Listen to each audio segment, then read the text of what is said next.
Some viewers may find the following video disturbing. Viewer discretion is advised. I'm back and I'm mad. And now for something completely different. Good evening, everybody. Hola, Not forgetting muchacho. the lovely painting in the background. So, how is everybody? Jerry, how are you? Well, Show the good people your geniusly labeled beer. I'm not bad. I've got 2 beers. I've got this beer in case of emergencies. And just in case that one's not good enough, I also have this one. If anybody's been paying attention to what I've been drinking recently. Somebody potentially had made a list, I'm guessing. Don't worry, there's plenty more where that came from. Oh, I'm Somebody was asking for pancakes. Yeah, why? Yeah. Why? No pancakes here. Not Catholic enough to give a fuck about pancakes. For myself, I'm going with this one. I've seen that on the shelf full of unusual eels and stuff, and I couldn't work out what it was. It was Gwynny Essie. Extra salt. Joe. Lively. It's just Whatever. making words up now. Just making words up now. Yes. So, that's remarkably fruity, isn't it? You're sure you did get yourself a cocktail? Amarillo and Equinaut. The fuck is Equinaut? Huh? Hello, Dutch, Hazy, Tuffy, Toros, corny old man. Yes, we know who you are. Duck the Fuck, 87 Collins, and whoever is watching on YouTube later. Soul Duck never. Oh, nobody wants to get involved with the Soul Duck man on Soul Duck Thursday. So can you carry a tune when you whistle? Just saying. So for today we have planned something different, and by we I mean Jerry, and by planned I mean he hit me with a stick until I said yes. Well, how else are you going to do this? Fair. I thought so. So today we are going to look at miniatures painted by the community that is not OTT, but Kings of War Forum. God, did I get that correctly? Correctamundo. So, Kings of Hearts, who is a gaming club in Hertfordshire, which I'm led to believe is a real place in England. They hosted like a winter hobby challenge to get people to paint shit. People have now painted shit. And they've got a document that I've thrown the link in there. And this is essentially, here are our finalists. We want you to vote on our finalists to see who has won. Can't get further than that. Yeah, it's got something of a let's call it cool mini or not before it became this weird entity that it is today. Yeah. It's like Cool Mini or not when they just used to do Cool Minis or not. So before we kick in, we will say, because I know somebody's already racing ahead.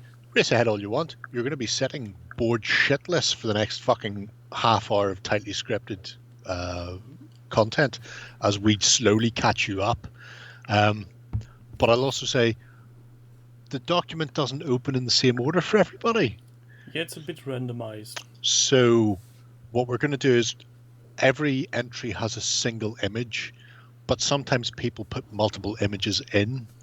So we're actually going to open up a bigger group of folders and then take them one image at a time. So we might start with a Dreadball figure that has like 4 or 5 images, or we might start with a wizard with a single image. We'll have a look at it. We'll discuss what we think, and then people can vote on it, and then we'll move on.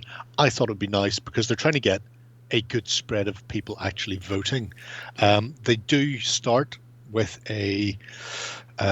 essentially a 6-step category, starting with fucking shite to amazing, and what they decide the rating should be for those.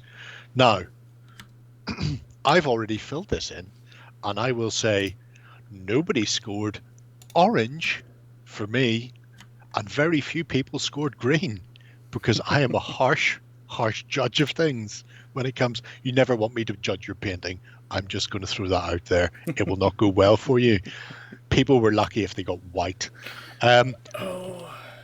But what I will say is, obviously it's subjective. So just because when we're going through the pictures, I may be pointing things out, you may go, that's not the worst in the world. There are 3 categories in each. Painting, so how good is the paint job technically? Modeling, how much of a craftsman they are, so that could be clean up or could be additional detail work or conversion work. And then finally theme, so have they themed the model or the model to the base, or is there an overall theme consistent within it?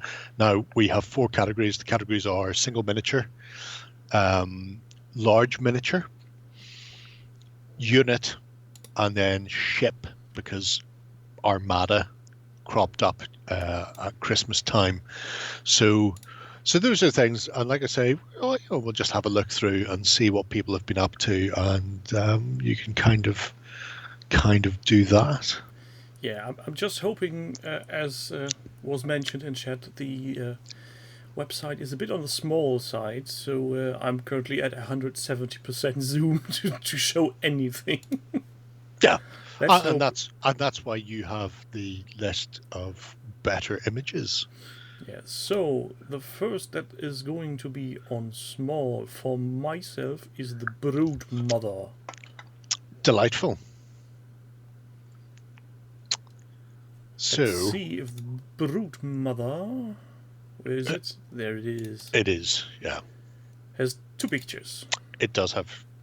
You're not too bad with small. Most of them have got 2 pictures or more.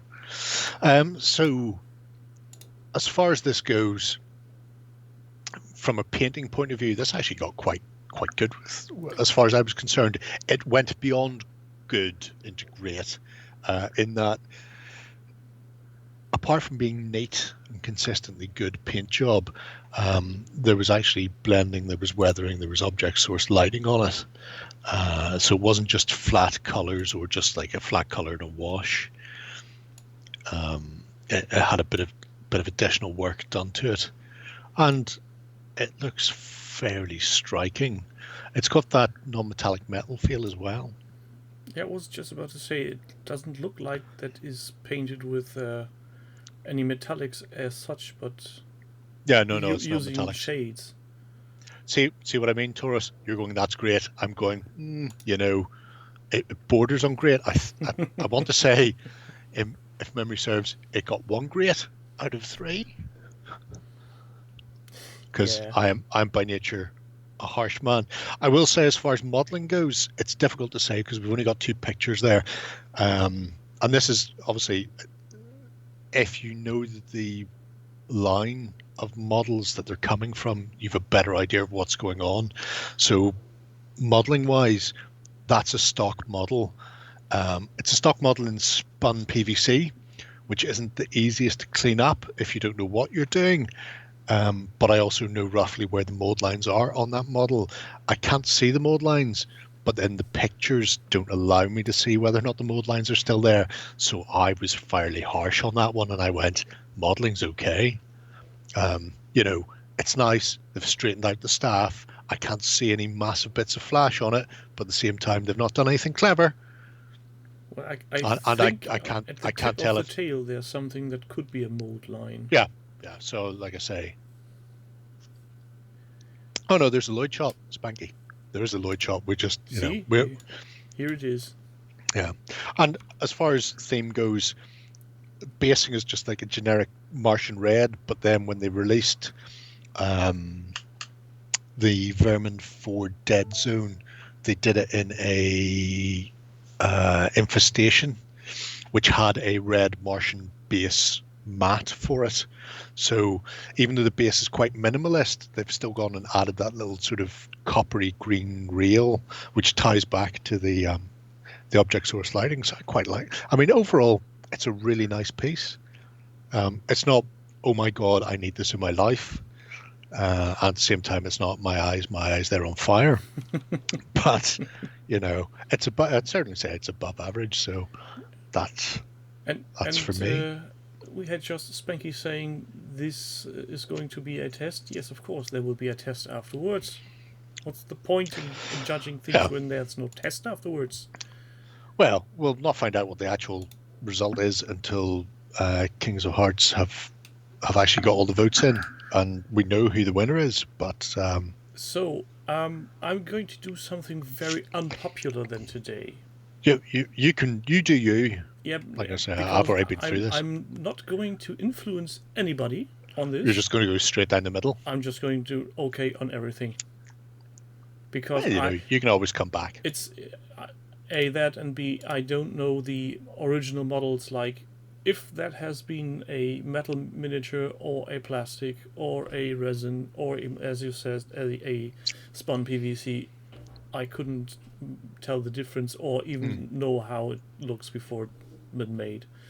So it would be unfair to judge on that level. If these were Legion miniatures, I would know how they would have been tempered with, so I would be more harsh. Always be harsh. That's the main thing. Okay. Next up is then Berserker Lord on Brock, Clody's Foe Sweeper. Let's see. Hello, Crazy. We're judging other people's painting. That's the link right there if you want to carry along at home. Who are you going for? You're looking for the Berserker Lord on Brock. Brackets, Clody's Foe Sweeper, I think is ways he's listed. He has many more pictures. So, do we count the base because he's just sitting on some terrain? No. I thought as much. You count the base, but not shit people put in the background, because I had a look at the actual, specifically, this is a small miniature that can fit up to a 40mm square base maximum. So that's on a 25x50 cavalry. So that is 25 by 50 cavalry base, and then they've put it on a big chunk of other base / terrain to try and dress it up. And I'm not at home to that.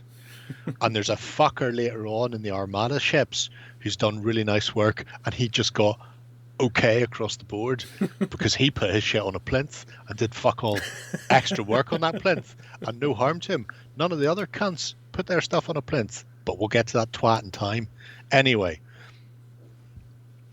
that is not sponge on the base per se, but it is clump foliage, which is made from a sponge substance. In fact, it's made from SpongeBob. That is what it's made from. The autumnal set of clump foliage from Woodland Scenics. So, no, not reindeer moss, completely different. One is natural and the other is synthetic. But this is very nice for multiple reasons. That's a GW Warg, I think, under his bum. And then he's used a variety of miniatures to convert his Brock riding Berserker Lord. So it's not one model, it's multi-part plastic conversion, and I think a bit of green stuff you can see around the neck there. You think the fur on the back line? No, if you go back one, on the shoulder of the dwarf is actually added that between his red shoulder and his ginger beard. So there's work has gone into this to get his Berserker Lord, and I like it. It's a nice bit of modelling. There's one Jerry shot in there. If people were paying attention, if you go back to, you'll see it. I think what he should have added would be a shot from behind, because if that stuff on his right shoulder is green stuffed, I'm guessing the whole cape is green stuffed. Yes, you feel me, Mr. Man. You feel me. He's got 5 pictures in there. 4 terrible pictures, 1 beautiful Jerry shot, and none of them are from behind the model, so you don't get a real idea of what's going on. Obviously, he felt that it was better to take the pictures from here. Painting wise, it's a good It's a good level of painting. It's not flat color. There's highlighting, there's shading in there. There's work gone into it. He did a lot of work on that shield. Yeah, he does tend to blend. He's very muted because you're mostly dealing with, you've got the reds, yellows, oranges, base, cloth, and beard, and then the rest is mostly muted greys or bone. So there's not a lot going on between the armor and the warg. So it's subdued.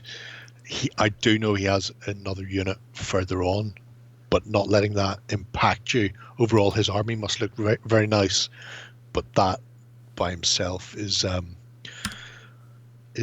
functional. It's muted. I like it. I like the modeling. There has been modeling done on it, unlike some of the others that have not. You know, they're stock models. He's gone in here. He's done work. He's made reins. But sadly, he doesn't show it off by ignoring the Lloyd shot. You know, he's showing off what he thinks is appropriate. Oh, this is a chunky one as well. Warpath. Marauder, yeah. With So there's rifle. a front and back for that one. There's a two shot on that. Interesting. This guy's using this as a Marauder. To be fair, I'm assuming it's some sort of Modifius. What do you call those things? Fallout? Is it Fallout? No. I'm not seeing that from Fallout. Right, but he's like a gas mask wearing cunt. I see you could use him at Fallout, but I don't think that is something from Fallout. I don't know. I've never played Fallout. He says From Warpath Slay. third party. Oh, he's cannibal sector type scavenger. I never bothered looking near the Slay monkeys who weren't shivers because they didn't exist whenever I ordered the shivers, and it took 4 months to get them and 3 emails, and then they finally fucking sent them to me. That was just before they went bankrupt, so you know I'm a little bit bitter. Okay, yeah. So he's using it as an orc, which is different. It's nice. It's clean. Almost, I wouldn't say too clean for an orc because the orcs in the Warpath universe are different. Vis-a-vis, they are very militaristic. I hate to say it, but it's a bit dull. Yes. I'd say with more highlighting, more detail work, you could make much more from this, because the code, especially down here where there's all these holes and patched up lines, just look like unfinished. Yeah, I don't think it needs more highlighting. I mean, there's sufficient highlighting there, but it's one big flat red space with reddish brown leather and then a brown shoulder pad. You know, you're not seeing a lot of tones and hues coming through.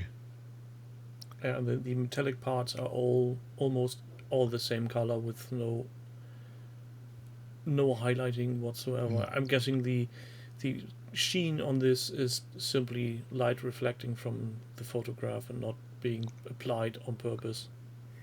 On what? On the rifle. On the rifle, probably because it's a metallic paint. It's not bad. It's just. No, it's nice. It's like I say, it's just clean. It's done. It's dusted. And it's a serviceable job. As far as no work applied to the base. Well, it's not on a bare base, but it is on a bare minimum base. It's one step above my base usually. I don't think it's dip, simply because you're not seeing it on the shoulder pad, whereas that would stand out where he's got the stripes. Maybe he painted the shoulder pad afterwards. He could have. Maybe he dipped and the shoulder pad looked terrible, and he thought. And then had to repaint over it. Yeah. Fix your mistakes. Happy little mistakes. Oh, by the way, we've got a new guest on our show. Let me show you.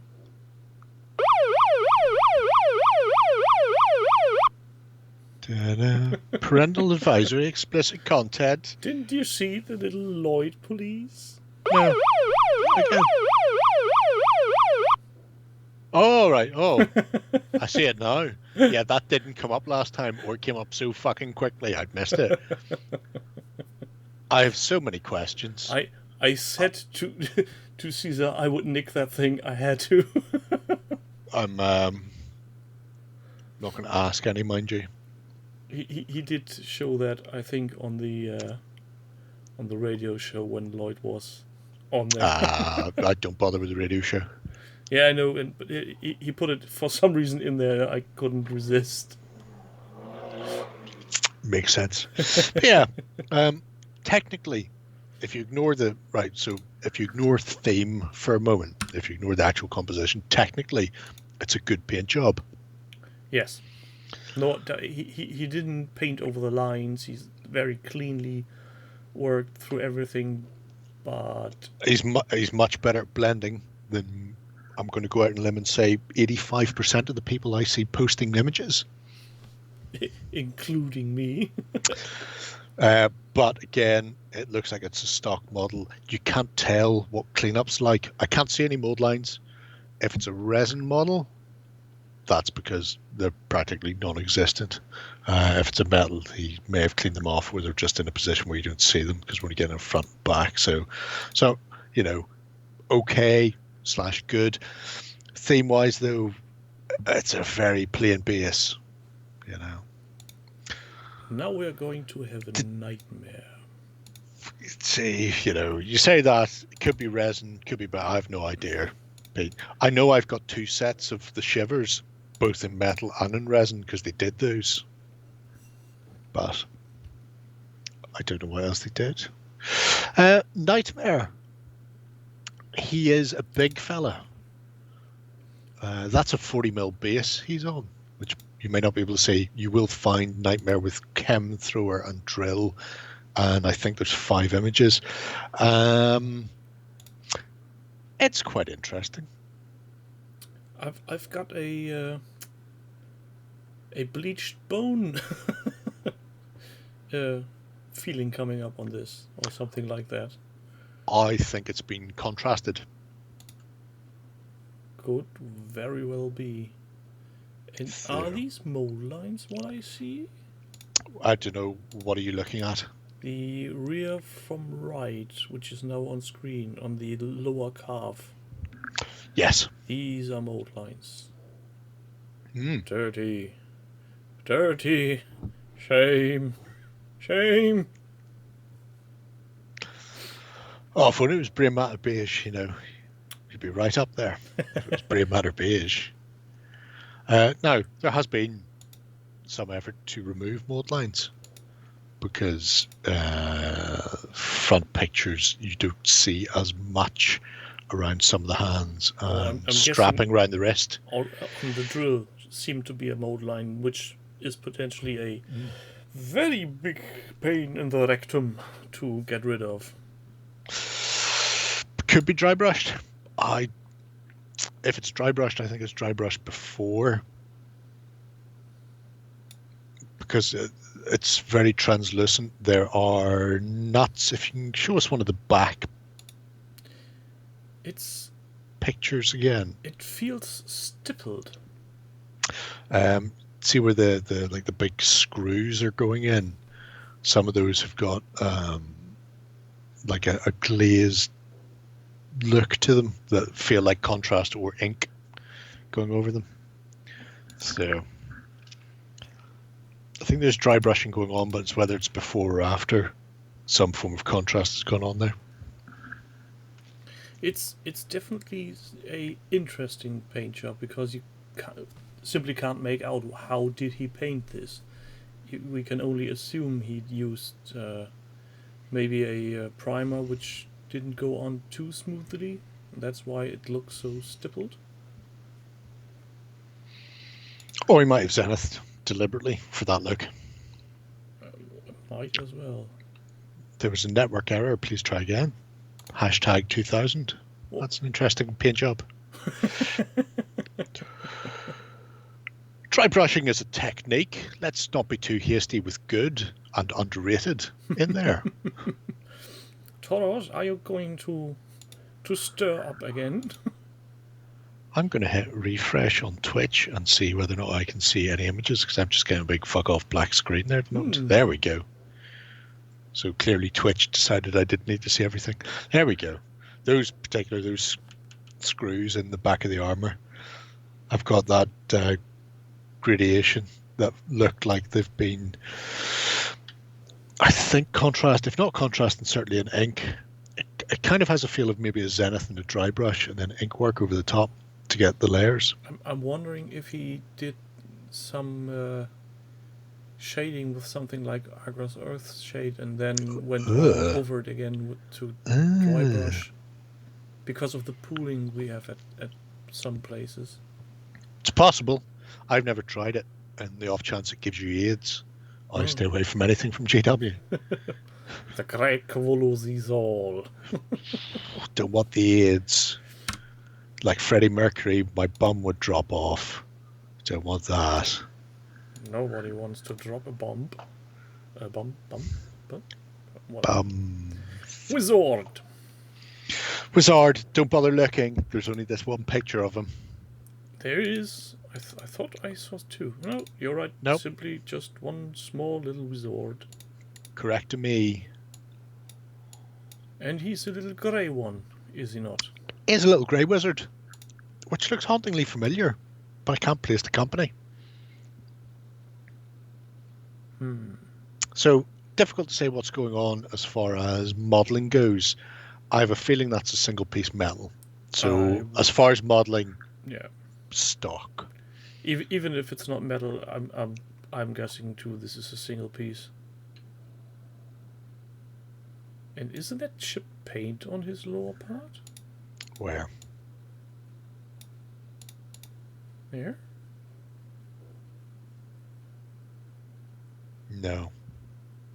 It almost looks like it. No, because if that's a chip, the paint would have to be going on like enamels, massively layered. That's a deliberate hole that he's painted because there's a highlight on it. I hope everybody in chat is voting along with us and giving points, because we want them to have much voting and be very surprised when they wake up tomorrow and see, oh God, somebody broke the system. Yeah. Or at the very least, it's nice to know that people are actually looking at the entries. You have been seen. That you're not just doing it in a vacuum. But the painting, I mean, it's a layering technique. It's not that.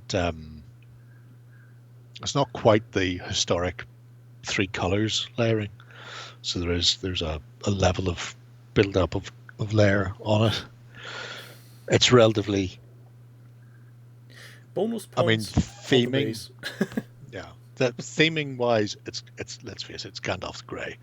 You know, it's not difficult to theme to pull off. So it's a sort of a stock build, stock theme, basic basing. That's the Gandalf the Grey on that rave video of throwing around the lighting lit up balls. Yep, there was the link I posted earlier. Hang on, Tim, I'll post it again.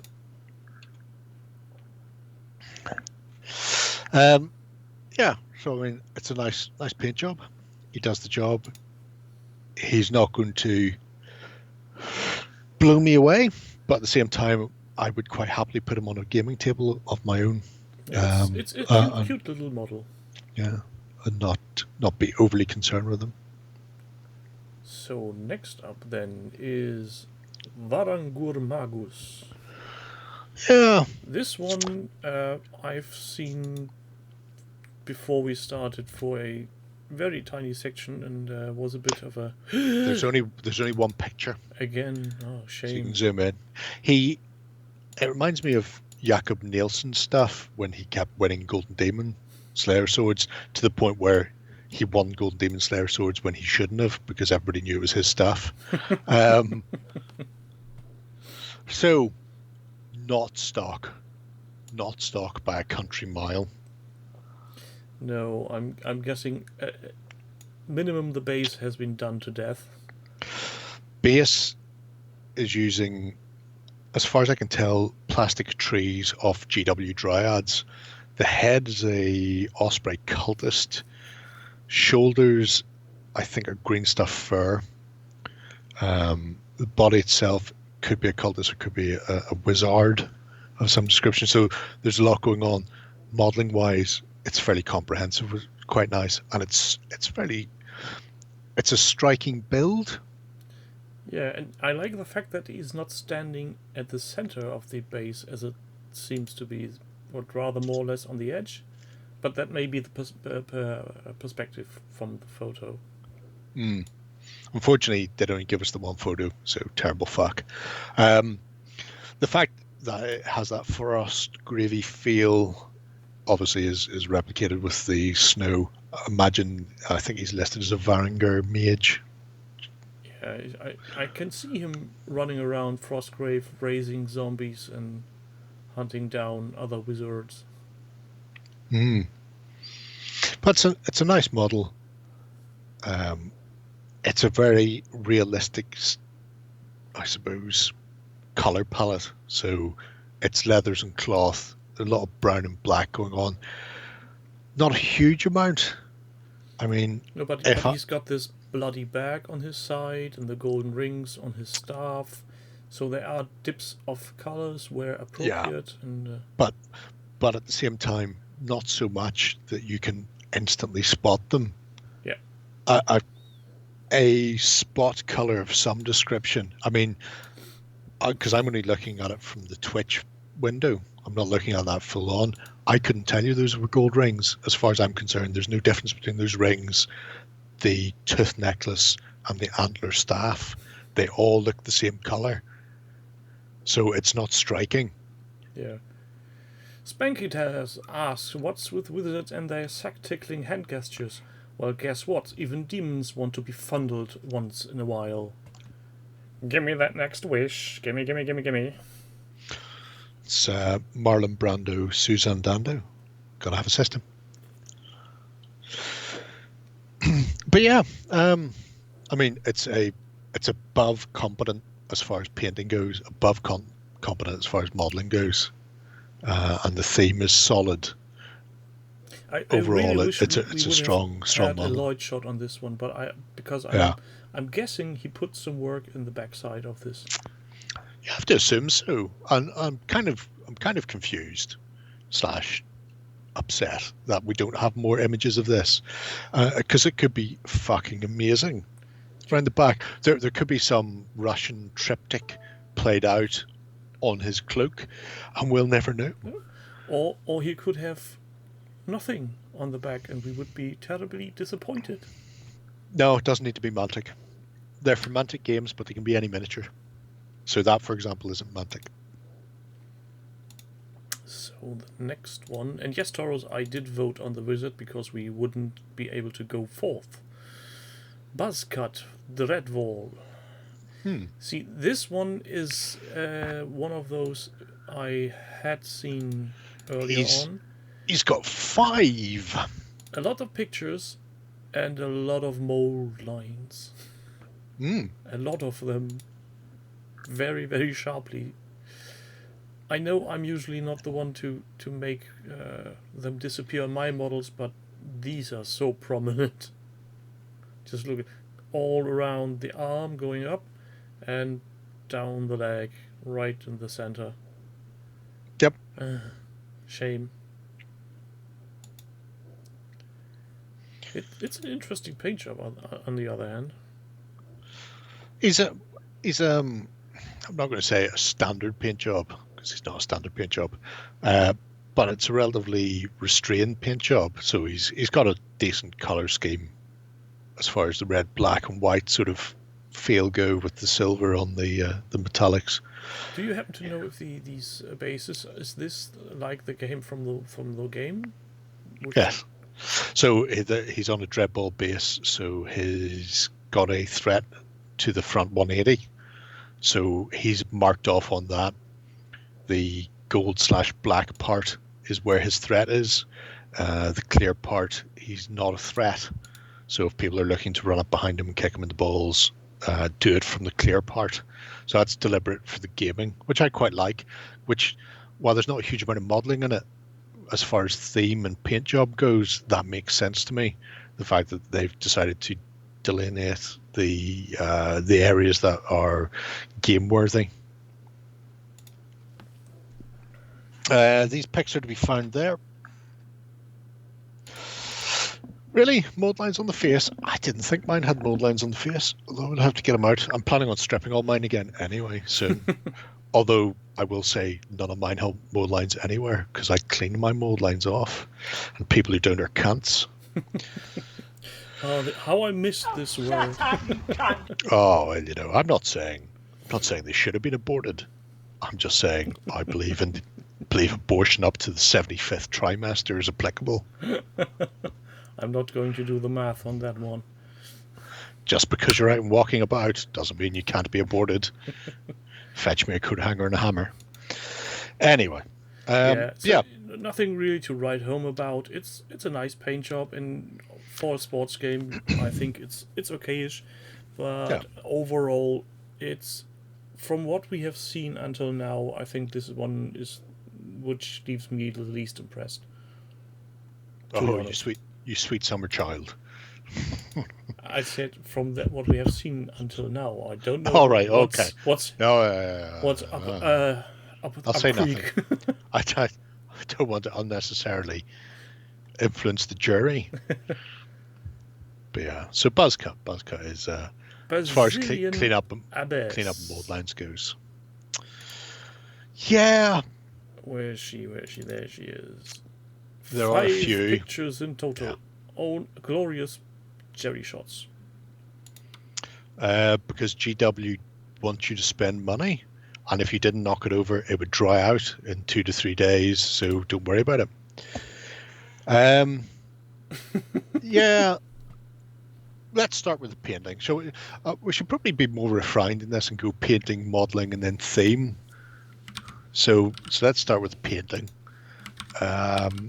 It's not totally flat colors. The metallics look like they've been dry brushed on. In places, certainly the silver does. There's a base coat and then a metallic, but the blue feels very flat. If there is anything on there, wash or highlight, it's not really defined.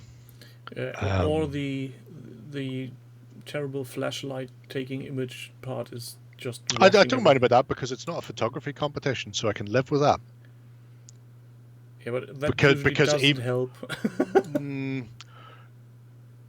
They would have to be the world's subtlest highlights for the flash to blow them out completely, and I'm fairly certain there's not the world's subtlest highlights on that model.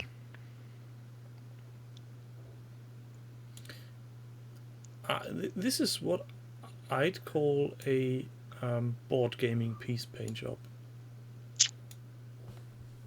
Right. You're much crueler on your board game pieces than I am. Of course I am. I need to be. Who else is going to be cruel on them? Yeah, it's a stock. I don't know anything about any of the people who've entered this, so I don't know whether they're new to the hobby or young, old, or whatever. The colors are in the right place. There has been an attempt at some form of highlighting vis-a-vis dry brushing or an ink wash on the metallics, less so on the cloth.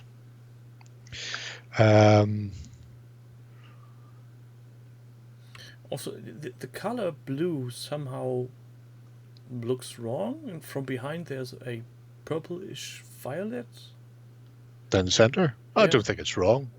I mean, if you're going to go with your choices, would be blue and gold is a standard, literally going back to Egypt. So that we've 5,000 years of blue and gold. We can't say that's wrong. That has precedent. Fuck, yeah. Does that have precedent? But that makes it boring. The purple going loincloth to sort of middle of the cloak at the back is interesting because purple and gold is quite a nice contrast. I would have preferred to go one or the other. Either go all blue or go all purple. Yeah, that's probably the problem. Or have a neutral color. The blue and the purple are too close to each other, I suppose, is my major issue. And then the metallic, the gold seems very flat, like a chestnut wash or a brown wash would have sort of pulled that out a bit, because there is detail on there. There is detail on some of those parts. Which we will never see because of not highlighted correctly. Yeah. As far as modeling goes, the sword has been changed. If you didn't know that, if you look at the sword tip to the hilt, to the pommel, you'll notice they are not a straight line because the sword is far longer. So pushing it up, I see what you mean. Onto a taller base probably would have worked a bit better. So I mean, Plinth. It doesn't have to be a plinth; it can just be a rock. Foot on rock works. There's a reason. There's a reason why people put foot on rock, and that's why. So I mean, but there has been modeling and converting on there, and theme wise, I mean, it's not so desperate that you would go, my eyes, it hurts my eyes. There's a theme there: blue and gold, grand, silver armor, with gold sort of highlight. I can see a theme coming through, but it's not.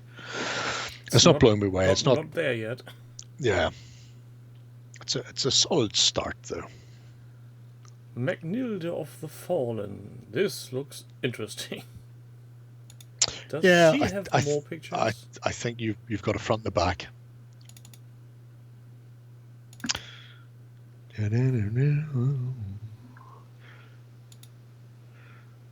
Yeah. So, Varangier, coming from up north. Muted color palette, and as far as paint job goes, I don't think it's contrasts.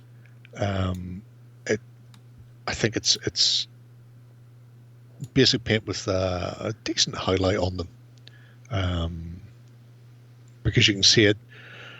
Not so much the sort of edge highlighty type thing that they're doing on the leather there, but you can see on the face there's highlighting going on. But it's a relatively subdued palette.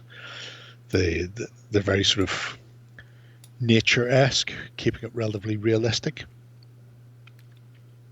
The model itself is a stock model. It looks interesting, though the whip is a bit on the thick side. But that's just because whips in miniatures are a bit on the thick side. Otherwise, you don't have whips. You have a broken handle and tears. And we don't want tears. Sweet, sweet tears of our enemies. Oh, how they taste.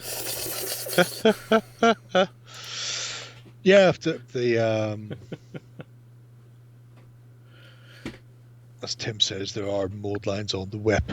But only on the hilt, if I can see this correctly. No, you can see them. See where the cloak is. Put your pointer on the cloak.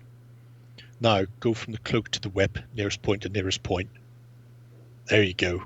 Cloak onto the whip. Stop.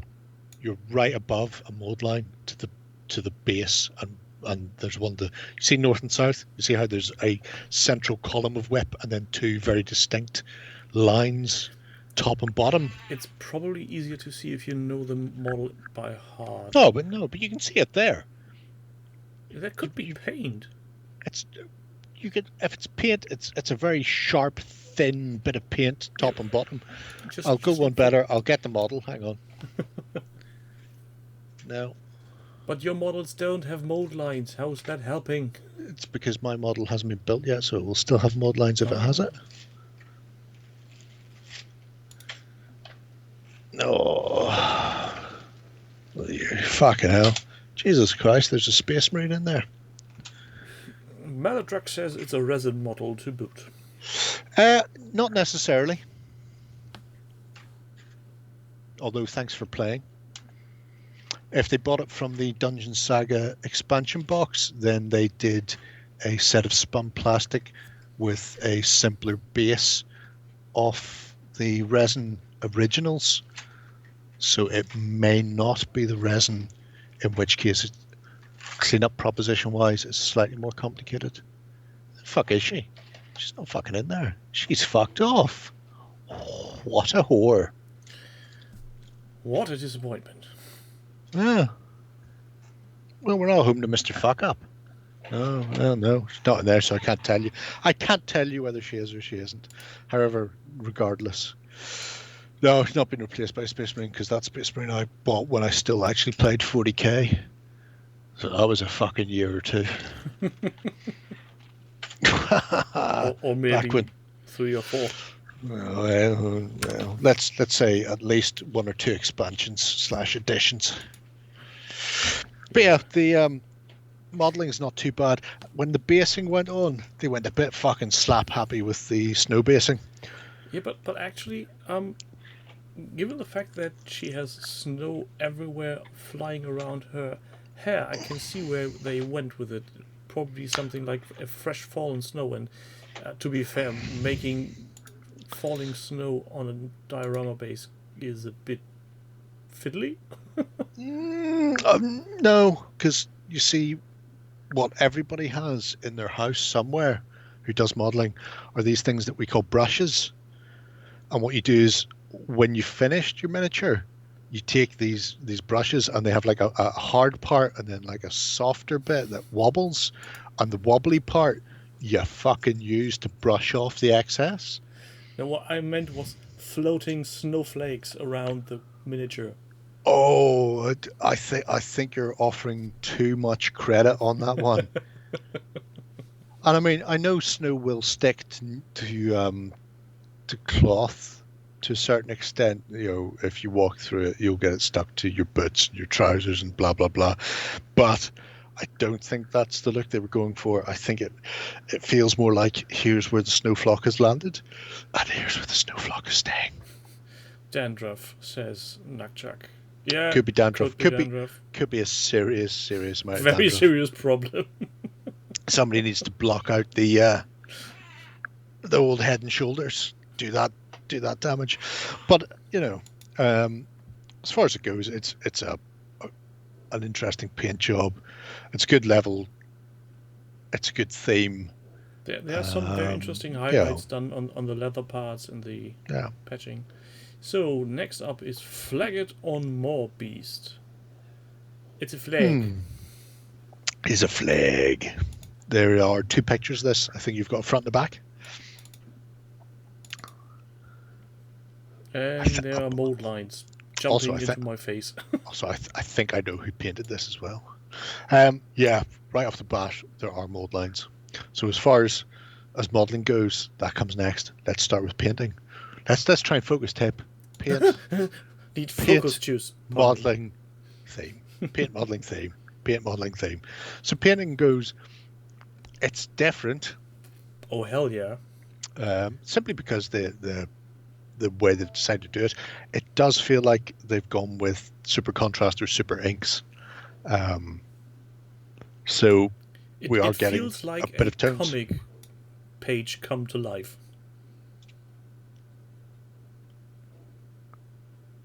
Yeah, that's it.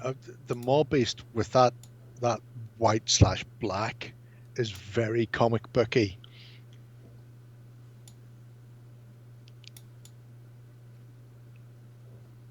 I think he missed a spot. There's something white on top of his banner.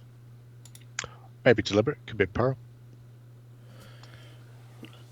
Could be channeling his inner David Gemmell. And that needs to be protected, or the Broth will just fuck everyone. Nobody wants that. Let's get the Eldarin back. Anyway, that aside, painting wise, I mean, it's a solid paint job. Color wise, interesting. Maw Beast is nice. I do like the grey and ginger look for the Maw Beast. And then the Goblin is Goblin. It does seem to lean. I mean, obviously it's subjective. So if people are looking at this going, I think that's shit, voted shit. I think that's great, voted great. I looked at flat colors like the Abyss in the same way as I looked at contrast paints. I see no difference to putting a flat blue on or putting a contrast blue on, because you've just fucked one layer of paint down and walked away. and it's a painting competition, that's how brutal I was. You do the minimum, I'll fucking give you the minimum, because I'm a cunt. So there is stuff going on here. If that is a contrast on the mob beast, I'd be surprised. There's at least additional work gone over the top of it, so it's not just a flat contrast and walk away, because the black won't do that. The black would give you like a super grey kind of look. So that's deliberate, which is different. I think the goblin could be inks or contrast, but only the green part and the part from his flag. So, it's different, and I like the purple for the flag is a nice contrast to the goblin's skin. He looks like a fucking lunatic. Oh, yes. He looks like a proper loony. Yeah. So, composition-wise, it's a nice color scheme. It's, I wouldn't say competently executed. I wouldn't say it's they've never seen a paintbrush before. There's a bit of work going on there. It's a bit harsh for my liking. Let's put it like that. It's a bit too grim. As far as modeling goes, it is a stock model, and the mold lines are very, as you said, noticeable. And that's a resin model, so they are very easy to clean. Very easy to clean. Yeah, but he or she put a lot of work into the base. Looks like somebody snagged a lot of herbs and spices from Mother's cabinet. The basing is nice. The basing is different. You've also got that sort of heathery look, and there's plenty of stuff going on the base.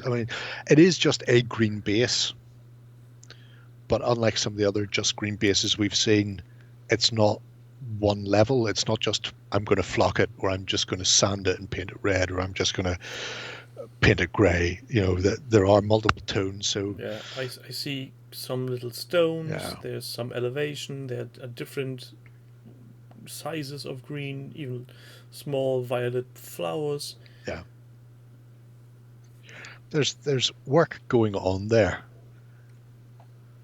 And I can imagine if this banner bearer is a part of, let's say, 5 other riders, and they all have this base, this would look quite striking. Yeah. It's a very good base to go on off. Next one then would be Dano the Wizard. Wizard, don't bother looking. He is only that picture. I don't know where this has come from. It almost feels like it could be a 3D print fella. He has an unusual feel to him. He is a wizard with a fucking massive mace. And a big book. And a big book. I imagine the book is just there afterwards to consult what he does with people's bodies once he's maced the shit out of them. So starting with painting, it's it's interesting. I think it's a case of a harsh zenith highlight, possibly black and then white spray and then inks. Because most of the definition you can get is from the robes. Yeah, well, I was thinking the same, because at all adjacent parts there you see this white speckling going around. Yeah, it's interesting, Spanky. I think Justin looked at his mage in the same way in Frostgrave, failed the spells and then just kicked the shit out of people. It's a back scratcher. The robe's really nice. It looks almost execution-wise, it's not. Oh my god, it's all perfectly blended. But there's tone, there's definition, shade, highlight. Yes, it's been done via zenith and then ink. Fair enough. However, when you look at the rest of the model compared to the robe, the rest of it is fairly. The skin tone is fairly flat. There is some highlighting on there. You can see there's a bit around the eyebrow and nose. But it doesn't seem striking. It seems flatter to the model than the rest of it. Yeah, and again, the book looks so much better than, let's say, the fire he's holding in his arms, and even the mace looks a bit dull. Dancing, look at the leather. I'm having to squint in here on my other thing. Let's have a look. Yeah, the gloves, the leather's quite nice in the gloves. I can't help but feel like he's possibly wearing something on his arms between the blue robe and the gloves, because his arms look like they should have maybe sleeves, but he's decided to go bare, which is nice. Although it does mean he's got bingo wings going on there. Yeah, correct. Using miniatures in role-playing games is fucking wrong. What's the problem? Do you not have enough imagination to know what's going on? Do you need fucking stick figures to show you? Want me to put them on the map? This is you. Here's your imagination going through the door. It's leaving. You're left in the cold, dark oubliette to die. Fuck you. The flames are quite nice as well. You know, because you've got the yellow through the red, and then the sort of the black sooty ends. They know what's going on. Execution-wise, they're not there yet, but they're getting there. Yeah, it's.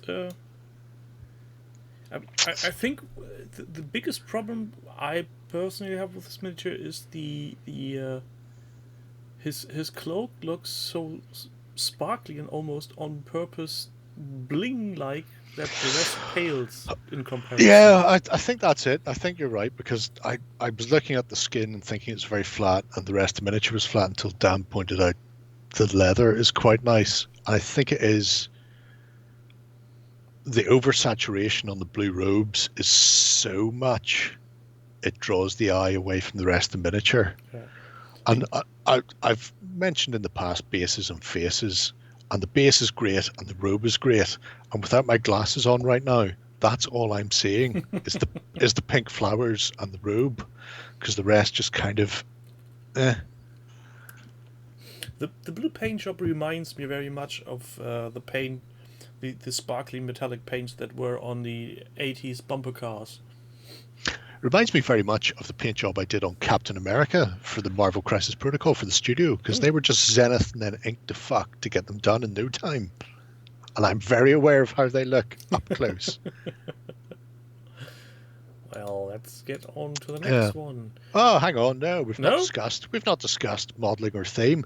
Modelling, I have to say, I don't know where that model's from. I think it is a 3D model.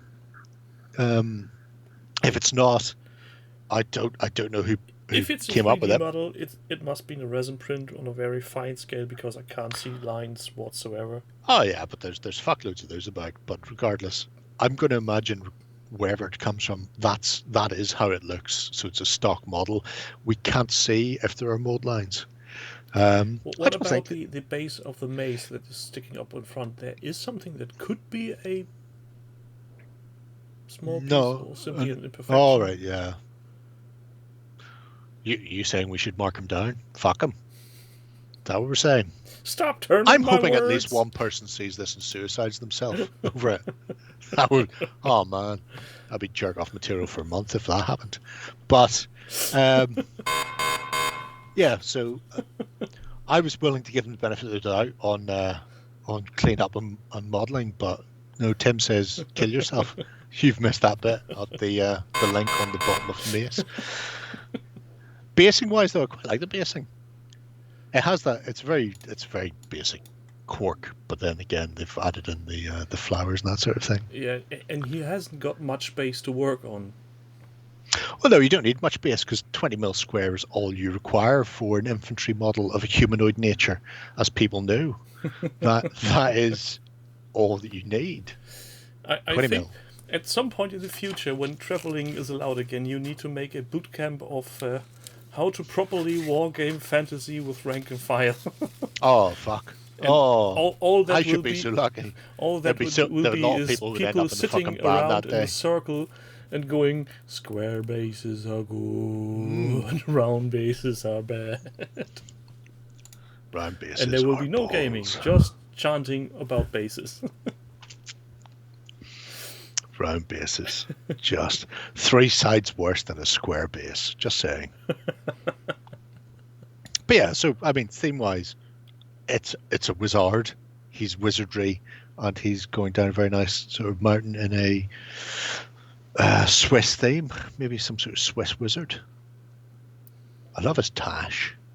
Anyway, yeah. So modeling wise, well, I'm going to go out on a limb and say it's it's average. It's okay. Tim hates it because of that bit at the top of the mace. The Kill theme yourself. is good to put the nail in the coffin. It's a complete picture, even though the cloak draws very much attention.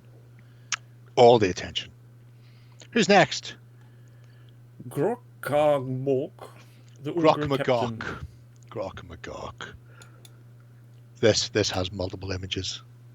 This came very close to the Varangur for me. When I looked at them, I'm going, that and the Varangur Wizard were on par, except the Varangur only put one picture in, whereas Grok put multiples in, at which point I realized Grok was actually better.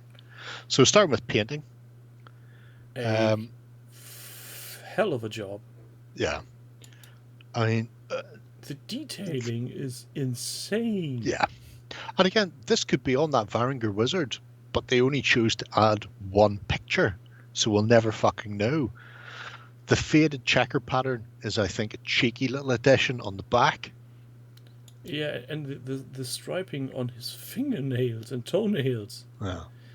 This is something I expect as a promotional picture from some company releasing new miniatures. We won't see this from this company in particular because it's privateer press and they don't like to do anything that actually sells models. They mainly like to drive their customers away. And look at the splatter effect on the axe. Yeah. And this is, I mean, he came very close to getting amazing from me. So fucking close. What did you do? What drove you off?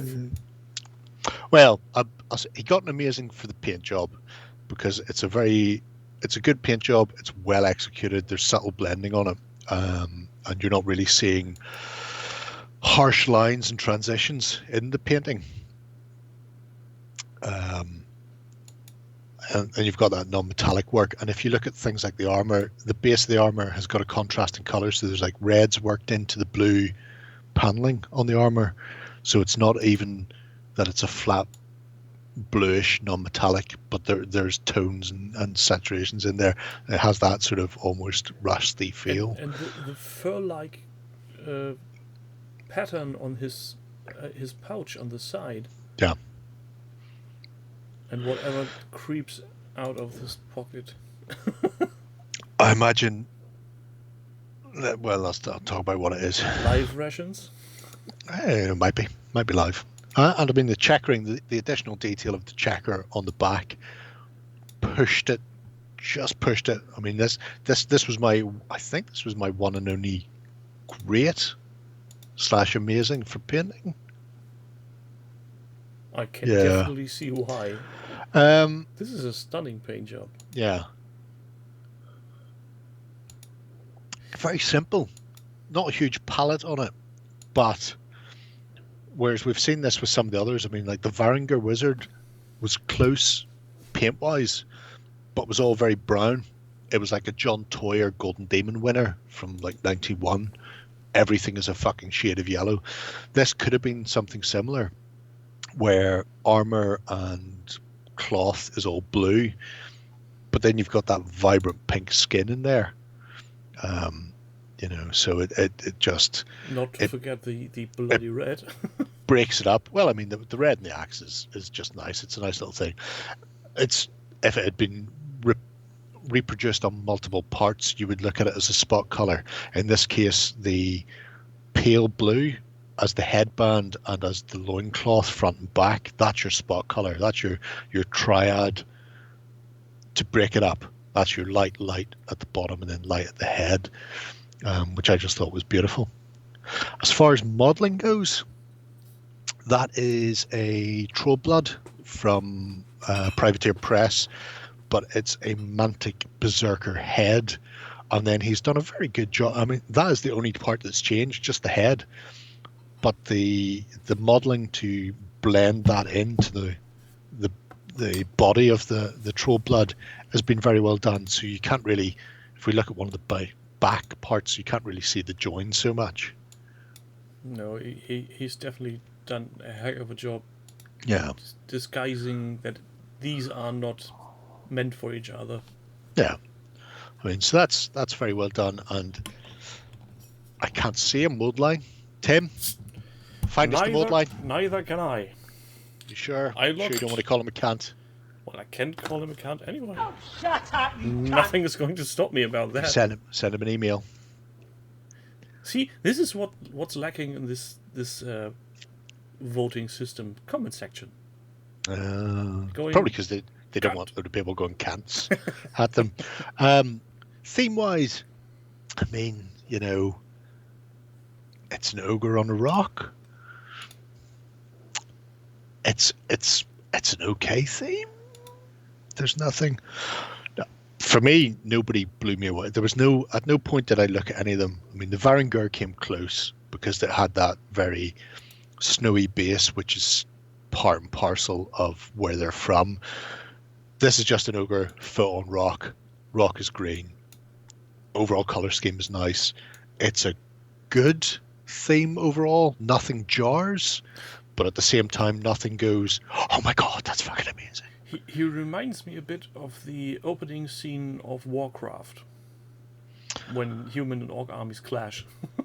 Oh, when the cunts attack the humans, you mean? Wasn't it the other way around? Wasn't the No. humans the cunts? No. All horde are cunts. Better red than dead.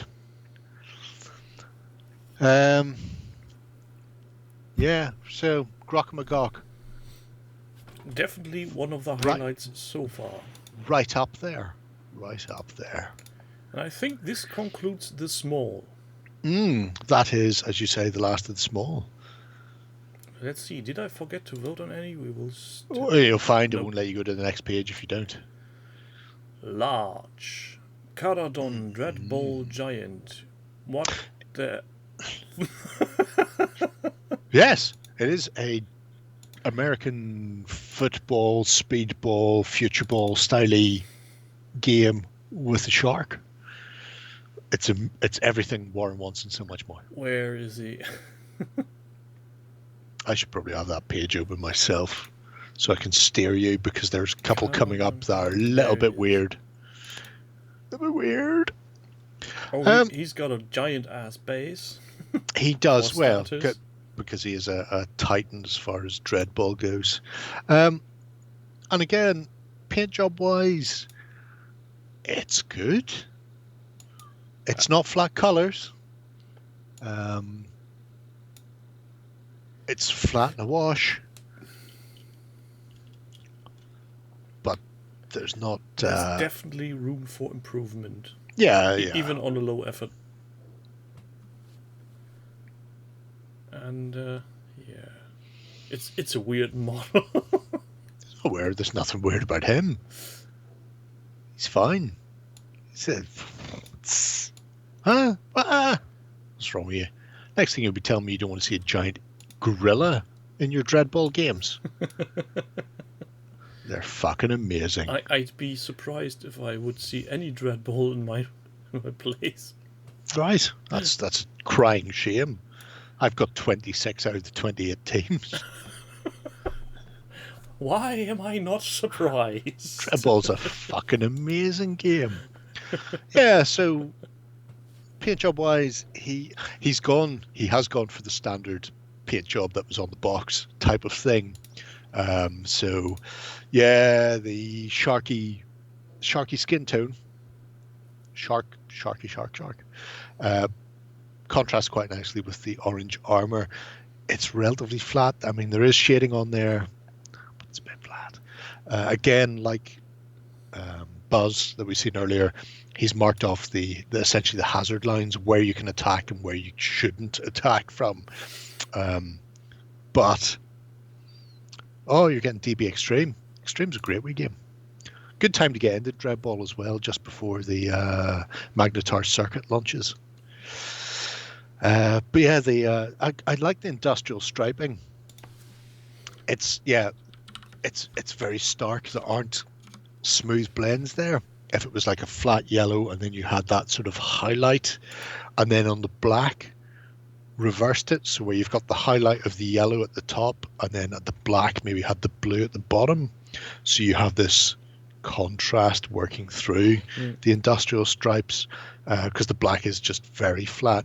But you know, it's nice. It's not terrible. It's decent. Modeling wise, he is stock, And so are the mold lines. yeah. That is the other thing, I suppose, in the grand scheme of things. They are noticeable to a certain extent. They are not the worst I've seen. No, but They're not I think hidden by any matter. That's partially because if I can see this correctly, some mode lines are hidden by the model itself due to where they are put them.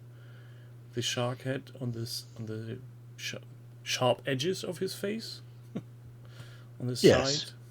But then when you hit the shoulder pad, you can see them quite definitely. Now, I will say for those at home playing along, it is PVC.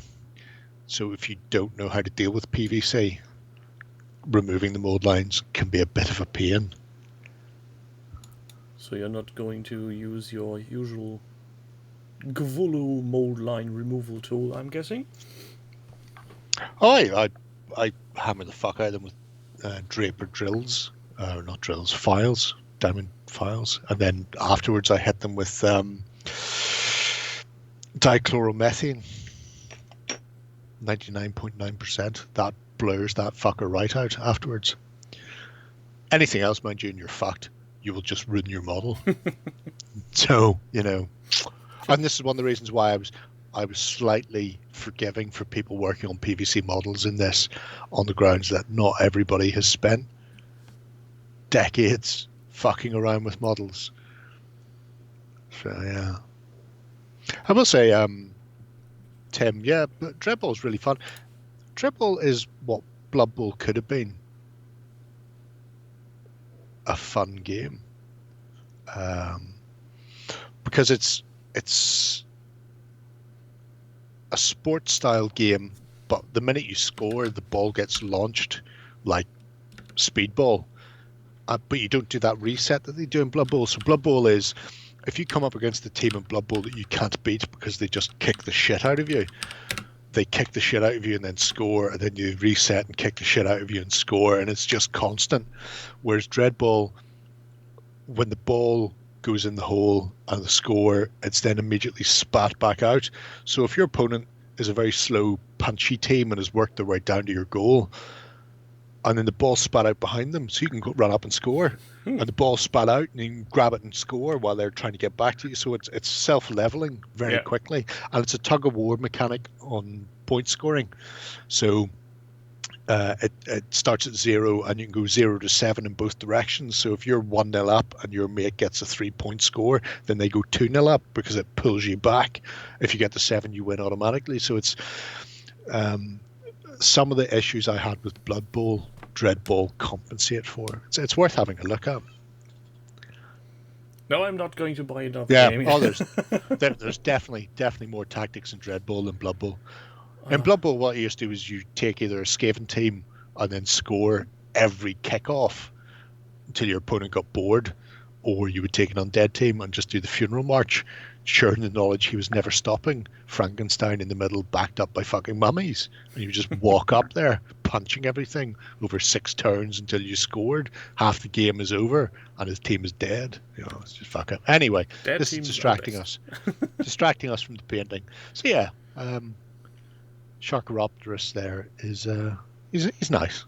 Yeah, not much in the lines of modeling, again, as you said. Yeah, I mean, modeling and theme. Modeling is he's glued it to the base there and done the work on the base as far as theme goes. So it's nothing beyond the expected. There's a little bit of theme to make it playable. Yeah, and to be fair, that did need to be done for a game like Dread Bowl, which is a sports game. Overdone bases are, I think, not really helpful. Yeah, I will accept that. I see your overdone bases, and I concur. So, Night Terror with Spitter. Oh, this looks familiar. Yeah, this is definitely, and there's I think 2 or 3 pictures for this one. This is the same person who did the Broodmother. Oh, wait. I think they named the folder wrong. No, they didn't. There's 2 Night Terrors. This is why I was originally going to do this as a project until I realized that it throws them up in random orders and it wouldn't help us. There he is. So, Night Terror Spitter. Still 5 pictures. This picture reminds me awfully, and I don't know why these reference pictures pop in my head in the last few weeks, of a very old movie. Can you guess which? It's a very early Jackson movie. It's very early. Oh, with the little spider monkeys. Brain Dead. The story is they came off the slave ships and raped all the little spider monkeys. I don't And that's know where why. you got the Sumatran, whatever the fuck it was called, rat monkey. The last few weeks I see this little bugger everywhere. I think I need to Well, rewatch yeah. the movie. So yeah, Painting paint job wise, It's yellow. it is yellow. That is the standard sort of color scheme that they go for in the box. As you can see, it's a nice yellow, good level of highlight and shading on it, and a decent painting effect. It's not just one wash, one highlight. There's time and effort gone into it. Yeah, especially you can see that on the back where some more colors, and if you look at his tail, there's a lot of painting going on. Bad taste is better. Oh, I kick ass for the Lord, but I kick ass for the Lord is Brain Dead, because that's the priest with the tie around his thing. Bad taste is where you have to get out and give the government the super secret signal. The bastards have landed. And then they get to drink a bowl of sec to pretend they're one of the aliens. Ah, good times. Good times. You know what I want to do? I want to have a kid, and then in years to come, when all the other like kids in their class are talking about Peter Jackson's Lord of the Rings thing, finally get round to showing him the pinnacle of Peter Jackson's career, which is Bad Taste and Brain Dead, and then send him in to talk to his little friends in school the next day. Oh, and don't forget Meet the Feebles. Meet the Feebles, yeah. The joyful little rainbow fish singing after he's been vomited up. It's a good look. It is a good look. I- But yeah, so I'll drag us back slowly to our rat dude here. So painting wise, I mean, painting is good. I would definitely say it's above average. Obviously, one of the things you should say is because the pictures are blown up massively, you do see things are a bit starker than they would be in the actual miniature, because that's probably going to be a quarter of the size that you're looking at it in real life. What size of the base would that be? He comes on a 50 mil? So No, 60 mil base. I'm going to reduce size. Oh, can't go farther, so this is the smallest I can get. Get back. Looks stunning. So I'm just measuring my screen there. So yeah, it's about a third bigger than it should be, even at that distance. But when you look at it, there is the work done there. The painting is good. The painting is solid and consistent. It's a bit clean for me, but that's just me. Yeah, but what I thought, and when I saw this the first time, I thought it looked a bit slimy, but that may be on purpose because of the theme. It's a possibility. Well, let's talk about the theme. So obviously it's a scuttling, terrible rat bastard. We know it's based for Escalation, which is on a red Martian base, But even at that, that flat base has had a bit of dressing on it. So we've got that dug-in barrel. And then we've got that sort of tread plate as well. So it's not just, And unlike that some... resin pond with a crystal in it. Yeah. So it's not just a standard flat base. There's additional work that's been put in there. Yeah. As Spanky just mentioned in the chat, when you look at this picture, there has been a lot of detailing done on the barrel as well. Yeah, there's even the numbering on the back. I would like to point out on the back, because most people would put the numbering on the front of the barrel where everybody can see the additional detail, and they've gone, nah, that's just for me. You're going to be looking at the Night Terror spitting hot jazz all over your face, whereas I've got nothing to look at except a rat's ass. So I'm going to put those numbers in there for me. So I mean, overall painting is good. The theme in the modeling is good. Yeah, I can live with this. This is a good. If this would be in a game I'd play and my opponent would field that many, I would give it a well-meant nod of acknowledgement. Yeah, you go. I feel like it's almost been worth my while showing up today because you've put that on the table against me. Yeah, something along those lines. Oh, and there's the next Night Terror. Oh, the next one's right there. You say. Right underneath it. Yeah, Madness. for some weird reason. This looks like it's been painted like one of the small ones. The paint job looks strikingly similar. I think so, but you have to let them stand or fall on their own 2 feet, and this guy is on 2 feet. And this is, I think this is possibly a good example. The last one was more or less a stock Night Terror, bar 1 foot on a barrel, because they normally sit flat on the ground. Mm-hmm. This one has had a bit more to make it sort of rearing up, going up and over, which is different. But there's an angle coming up, I think, from behind on the right, where you see that it has just been sort of, I'll push it back on its rear feet, and then just glue it there. So it doesn't. It's leaping, but it doesn't feel like it's leaping. Does that make sense? The dynamic isn't right. I'll just glue it on its back. The same way people used to do this with horses for GW, for Warhammer.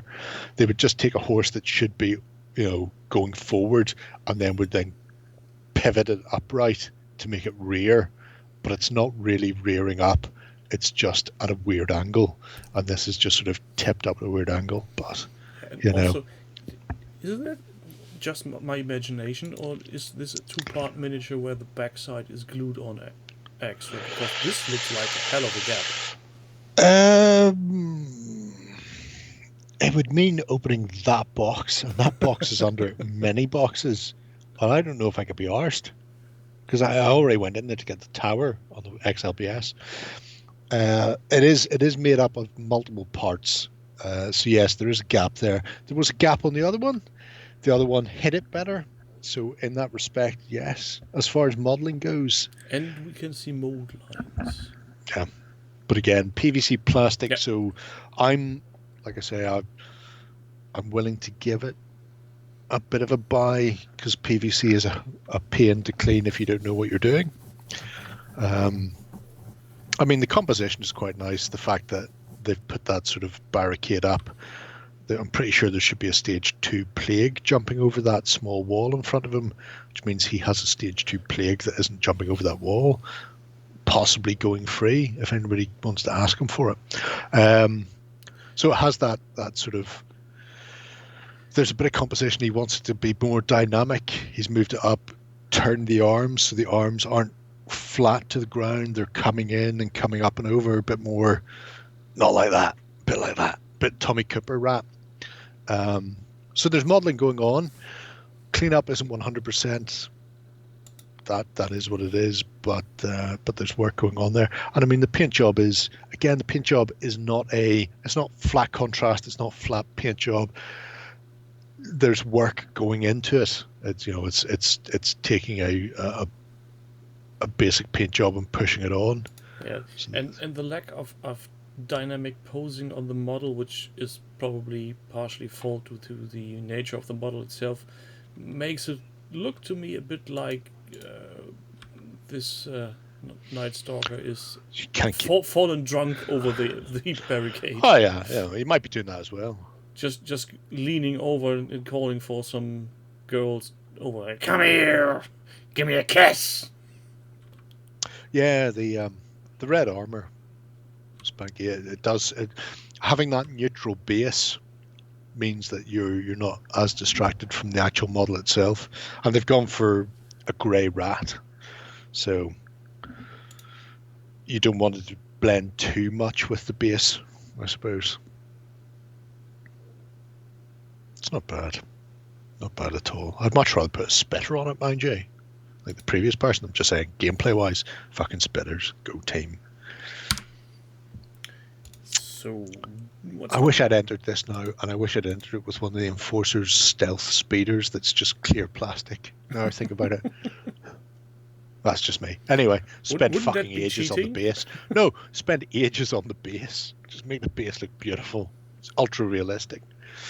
So this is a Vermin Tunneler. Vermin Tunneler. There are a couple of pictures of this, I think, front and back at least.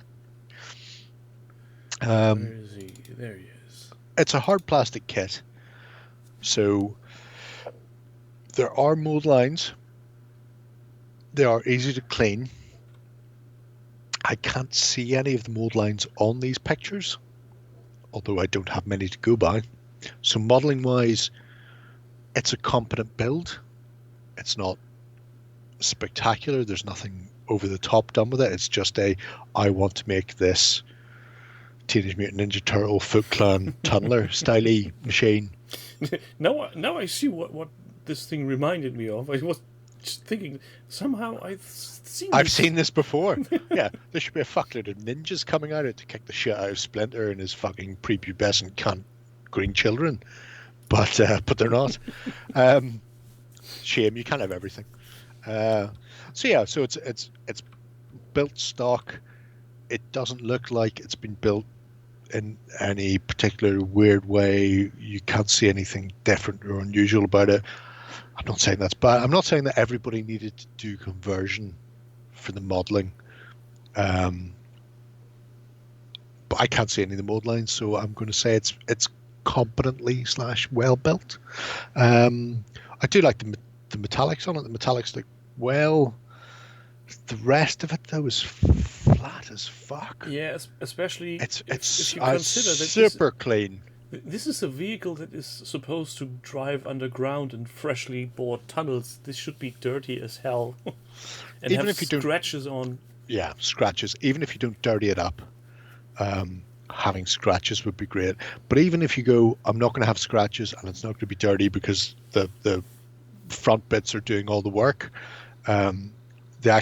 The panel, like the yellow and black industrial marking around the rear, if you flick between that and the front picture, they are just flat black, flat yellow. Yeah. Also the red line on. The tubing and stuff. So it's very crisp, very clean. It's very well done, but I just think, it's good, but you want to get it great. Fucking move it on, son. To be honest, pigments, weathering, we don't know something. If he was intending for this to have this look. Maybe he wanted it to have this crisp look, which is fine if you want it. It's your movie. Do as you want. But I would be hard pressed to give any points to this. I would say if he wanted it to have a super clean look, and Lorna's right, from the back it looks like a toy. When you're looking at the front, look at the gun at the front. Yeah. Just actually the gun. So you're not seeing a huge amount. I mean, there's something around the fins at the nozzle. There's a wash or something has been applied. You lose that at the back. You're not seeing any of that. And if you could still have a clean, crisp paint job at the back, I don't want it to be weathered. I don't want it to be weathered, rusty, chipped. These people look after their stuff. But you need to have some definition to what you're painting. So Yeah, and if you look at the back end and this silver part, that looks worn and a bit used, but this middle section. Yeah, the rest of it, I mean, maybe they've just repainted it right now, and they've repainted it in a room that is lit from every angle, so that you're not getting any sharp shadows, because it's just so flat. You can clearly see there was something applied, whether it was a wash or something, because you can see bits of it maybe near the rivets. But yeah, it's just. No, pan slightly to your right. Oh, I can't get any more right.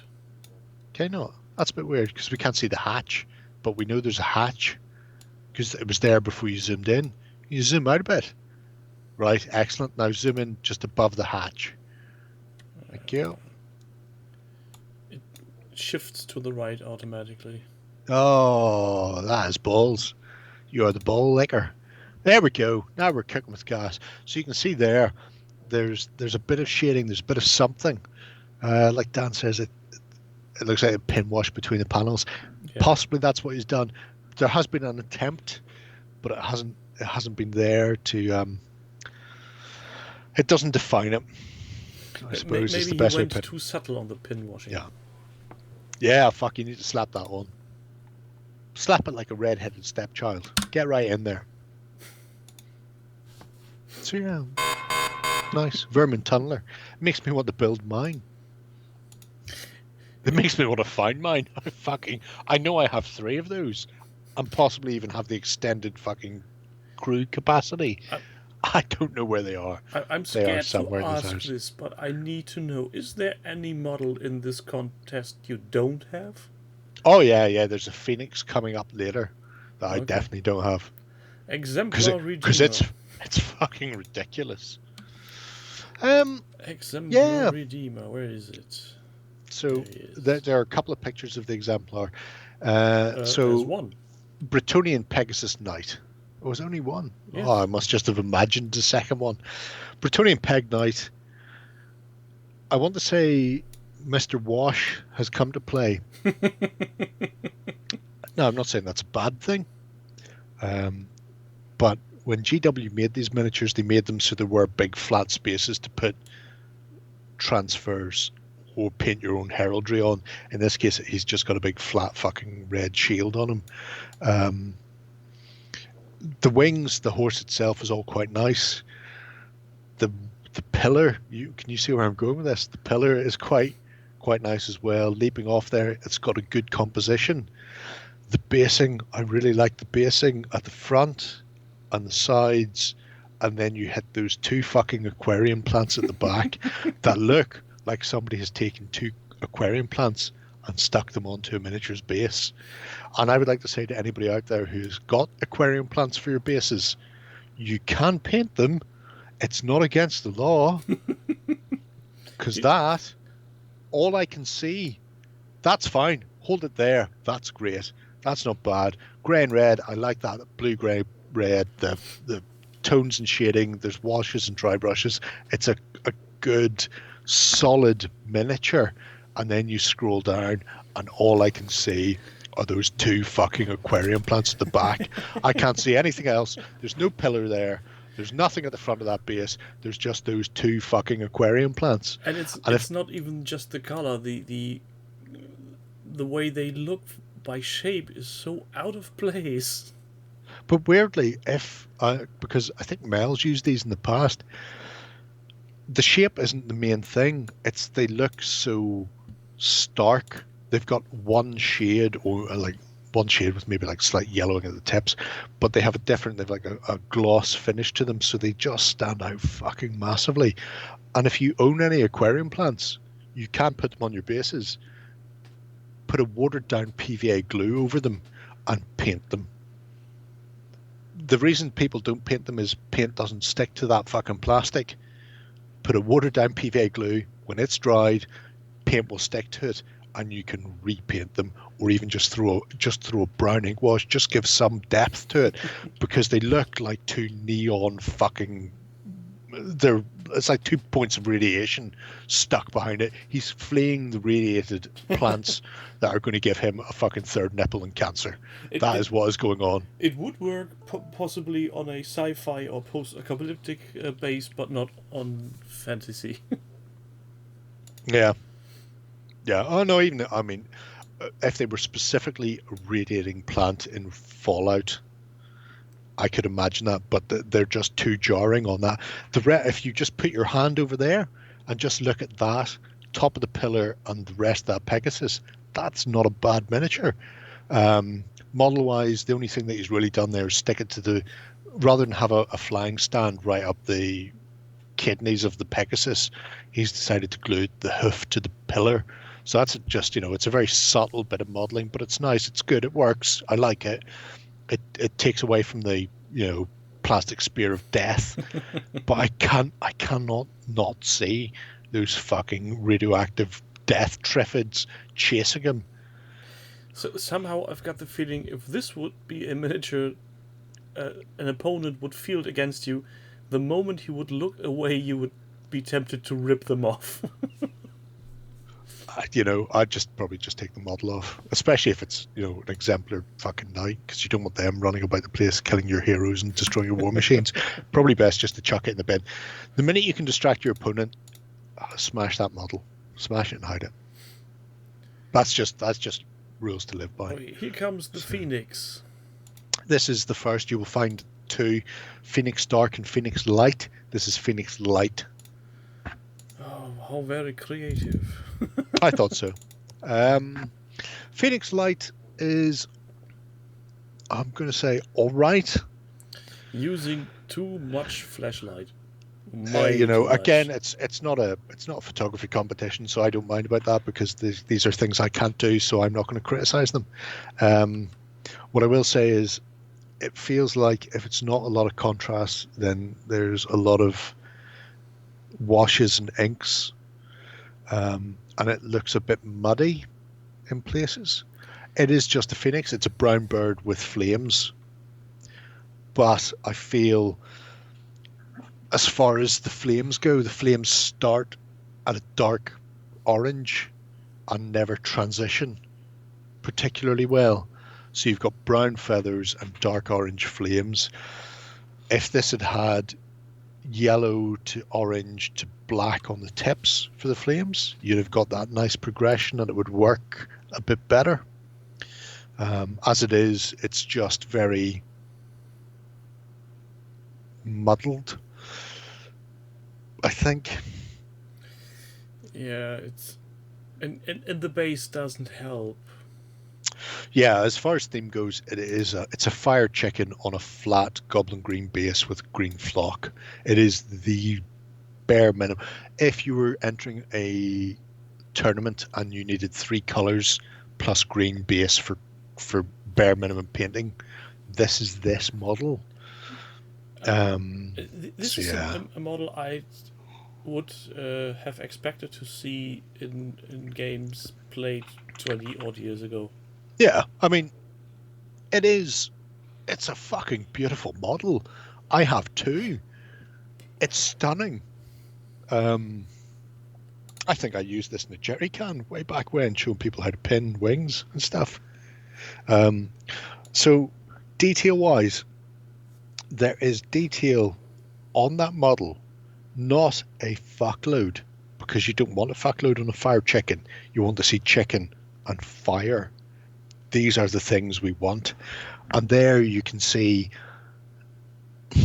there's a bit of yellow near one of the wings close to the head, but then it's orange and orange all the way down, and the feathers are brown. So I think it's mostly contrast.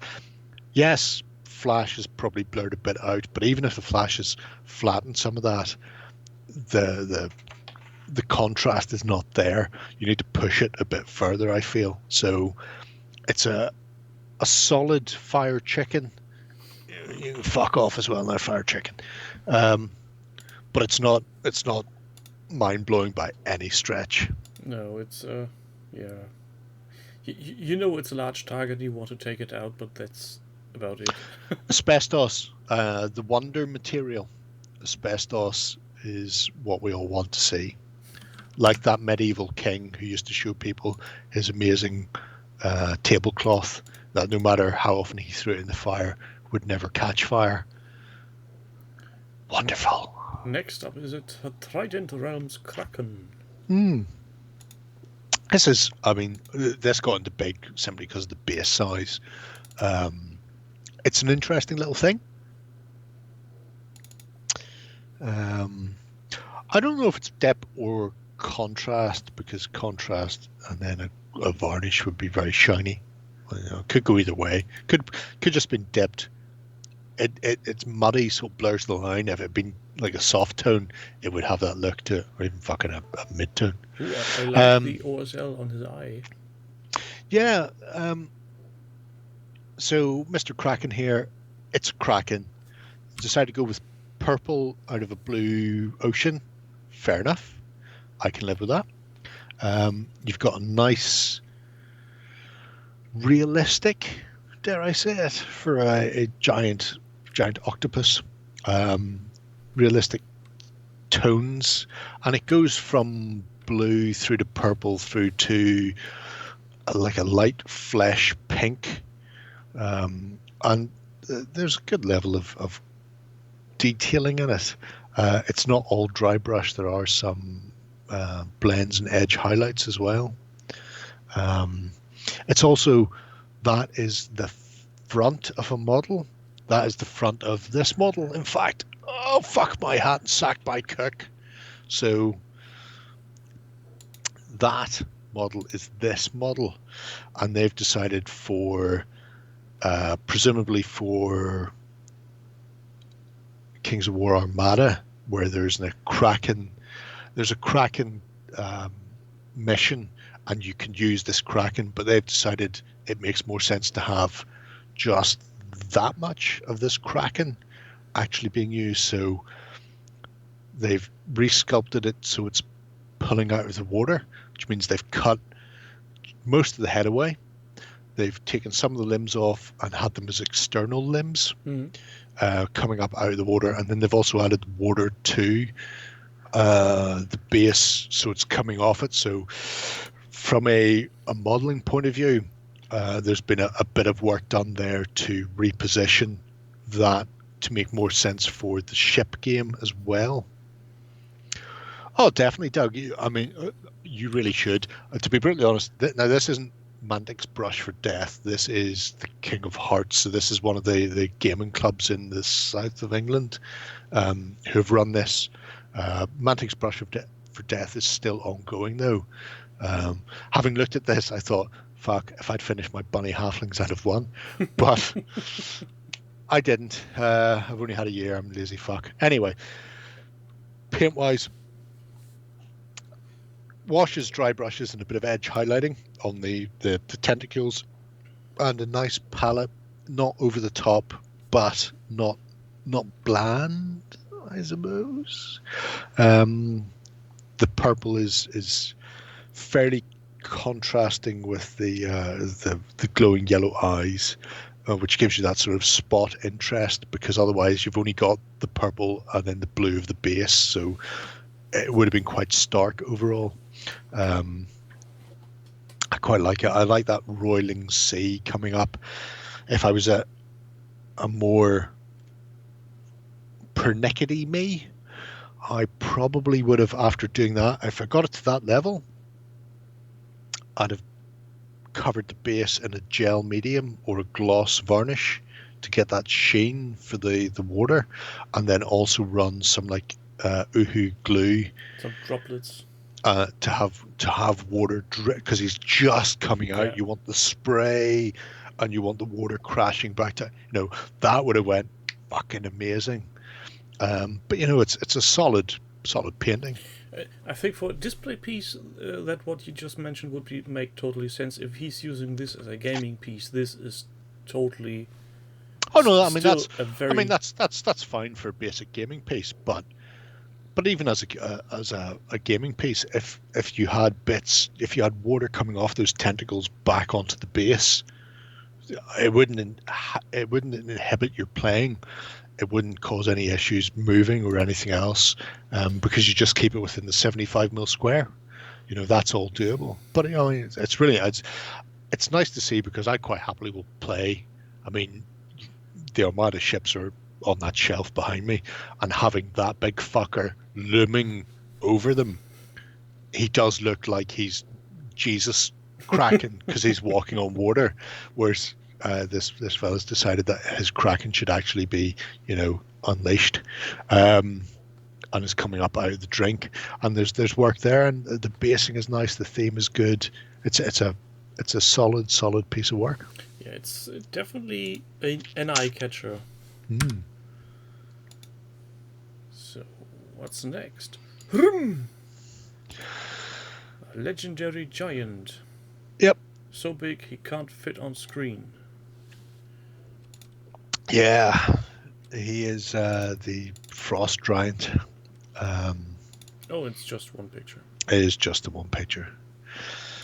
It's not a bad picture. It's not a bad giant. It is a stock can be. So how many do you get for this from the GW Giant? What's the exchange ratio? 3-1? if you were to buy that one, you would only get 2-1. Oh. Because the head, shoulders, arms, weapon, lower legs are all resin. But then you would also get all of those pieces in plastic, because you get a plastic giant and then the resin add-ons. If you just buy the giants, you get 3 or 4-1 to the GW one. So, you know, fuck GW. Anyway, paint wise, it's a solid affair. The denim loincloth is one of the problems I have with them, Doug, to be brutally honest. I don't like my frost giants to have. I've never Denim liked and frost leather. giants to have blue skin. The fact that something is out there in the snow doesn't mean it should have blue skin. If they're not adapted to the cold, by all means, blue skin, because frostbite, fuck you, you're dead. But I feel that they should have a skin tone that is different. However, in this case, he's chosen blue skin. Great.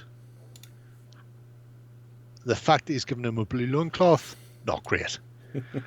Because it makes no fucking sense. Yeah, it could be red or black or green. Unless that loincloth is made from his dead friends and family. And maybe it is. Maybe every time an ice giant dies, their children carry them in a loincloth that's unconnected for any other reason. That is mum, dad, granddad, and grandmother, and the back end is granddad and grandmother from his mother's side. The walking family history. Yeah, because it's just so close to the skin tone. Yeah. It's a bit like the Ferengi selling off ashes of the recently deceased ones. Right, do they do that? Fucking Yeah. Ferengi, with their big ears coming over here, taking our jobs, taking our gold press latinum bricks. Was one of the best episodes of Deep Space Nine when everybody thought Quark was dead and they sold off his stuff, and Worf got in there and bought his teeth sharpener. Oh, awesome. I mean, overall, paint-wise, we've got our color palette, bit iffy. Skin and furs look great. Loincloth, too close for my liking. I would have liked that to be something else. There is shading and highlighting done via the medium of a wash and a dry brush, I feel. So painting wise, not bad. You've got the edge highlight on the leather on the massive stick. Oh, in fact, if we go to the top of the stick again, please. His massive fuck off stick. So having those as massive stones is great, but they've been so highlighted to fuck.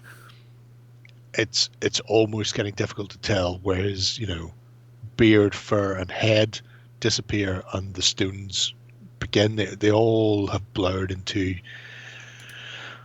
a similarity. Everything's been a bit over dry brushed. You know, Yeah, it's a solid paint job, given the but fact that I'm not it's- looking at going rock. I'm not looking at that and going ice. I'm looking at that and going brain matter beige, but without the wash, hazy boy. It's probably to think as those are rocks and they are covered in ice because he's somewhere in the Arctic. Yeah, once again, you're much nicer than I am. Except, obviously, when picking up that one bit of cleanup on that fucking wizard's mace. So, yeah, I mean, painting-wise, good overall. Theme, the theme is mostly standard. The blue loincloth, I think that if the loincloth had been anything but blue, because there's so much blue going on between the skin and the base, and the basing is really fucking nice. That's a really nice bit of basing on the ice. But you know what the loincloth says. I'm blue, dabba dabba dabba. Right, that might be what your loincloth says in Germany, but I quite like Spunky Taz's. Nothing says I love you like turning your dearly departed into a crotch blanket, which is fucking amazing. But yeah, so I need that's the that thing. on a t-shirt. That is the thing. Goblin Smatcher. Goblin Slasher, yeah. So that weirdly this ranked higher for me than some of the others, simply because it's clearly a model that's been contrast painted. Somebody's hogging the internet. I'm not getting pictures. Oh, that's terribly shame. No. Terrible shame. You derailed my train of thought. No, you haven't. It's mostly contrast, but you can see that they've gone in afterwards and went edge highlight. So yes, it's been hit with a contrast turquoise, but then had that edge highlight put in afterwards. Yes, it's brutal, but I prefer that over just a plain contrast wash over model, because at least it's not just a fire and forget. They've gone back, they've done a bit of something. I don't know if this is the same person that did the earlier Mob Beast. The purple on the goblin leads me to believe it is. Yeah, it looks very similar. Yeah. Also the greens. Yeah. But you know, it is what it is. It's not earth-shattering difference. It's a nice color scheme. The red-blue slasher and the green-purple goblin, they don't jar against each other. They are distinguishable. And like I say, that they've done something. They've put the effort in. Basing is, oh, it must be because they've got that lavender on the base. Actually, now I see that. Also, bit further this down. There we little go. wood footpath of stones. So Yeah. this is somebody's garden. Yeah. So painting is, you know, It's okay. it's not. It's pushing beyond basic. Model wise, it's not stock. Randomly, the tail should be flat to the ground. If it was a stock base, they've obviously decided they want that tail to be up because it's supposed to be on a 75mm square, and they don't want things to fucking hit it in the back. So they've done a bit of remodeling just to get the tail up. God bless them. What do I embankments? Brown wash. Dabber to evoker. Yeah, Spanky. I throw pigments on grey rock and then just walk away from it after that because there's enough tone and definition on that. Yeah, so modelling wise, it's slightly above average. Paint wise, it's slightly above average, and theme wise, it's average. Maybe, depending. Yeah, I think it's Thoughts. simply because this is maybe seen as a part of a larger army then. Yeah, but I've tried to, whenever I was doing it, giving everybody ones and twos, I tried to ignore the fact that some people may be doing beyond, larger army pieces, because that's not what we're here for. It is specifically, a painting competition. So I know Jim was quite annoyed that I was being very harsh earlier, but fuck people. you enter a painting competition, you've got to roll with the punches. It's actually showing your stuff to be judged, so you need. Years ago, I was there's asked. a reason why there are some categories like young bloods and newbies, and I was asked to judge a painting competition at a convention in Cork. No, lying. Convention in Waterford, Icon, years ago. And I picked out somebody and went, they're the winner. And then they were going, all right. It's just they were at a convention last month and won for the same model. I'm going, well, that's nice. And I can understand why you wouldn't want to give it to him. But you asked me to judge the competition, and that is the best model here. And likewise, you know, you put your stuff in the competition. You might not like what you hear, but you have to expect to hear it. yeah. This is the Dark Phoenix. If you don't like the answer, don't ask questions. Exactly. So yeah, this Phoenix is a bit darker than the other. It's still very muddy in my eyes. I've seen people take a standard hawk or bird of prey feather color scheme and then really striking flames, and then I've seen people take just like a whole flame palette overall for this model, so all reds, all yellows. Here we've got the same thing where they've gone, it's better executed than the last one. You can see the flame and you can see the layers, And we can see that the blindfold is actually a metal shield. Yeah, although I will say, and this is something that people do a lot when they're painting flames, and I don't know fucking why.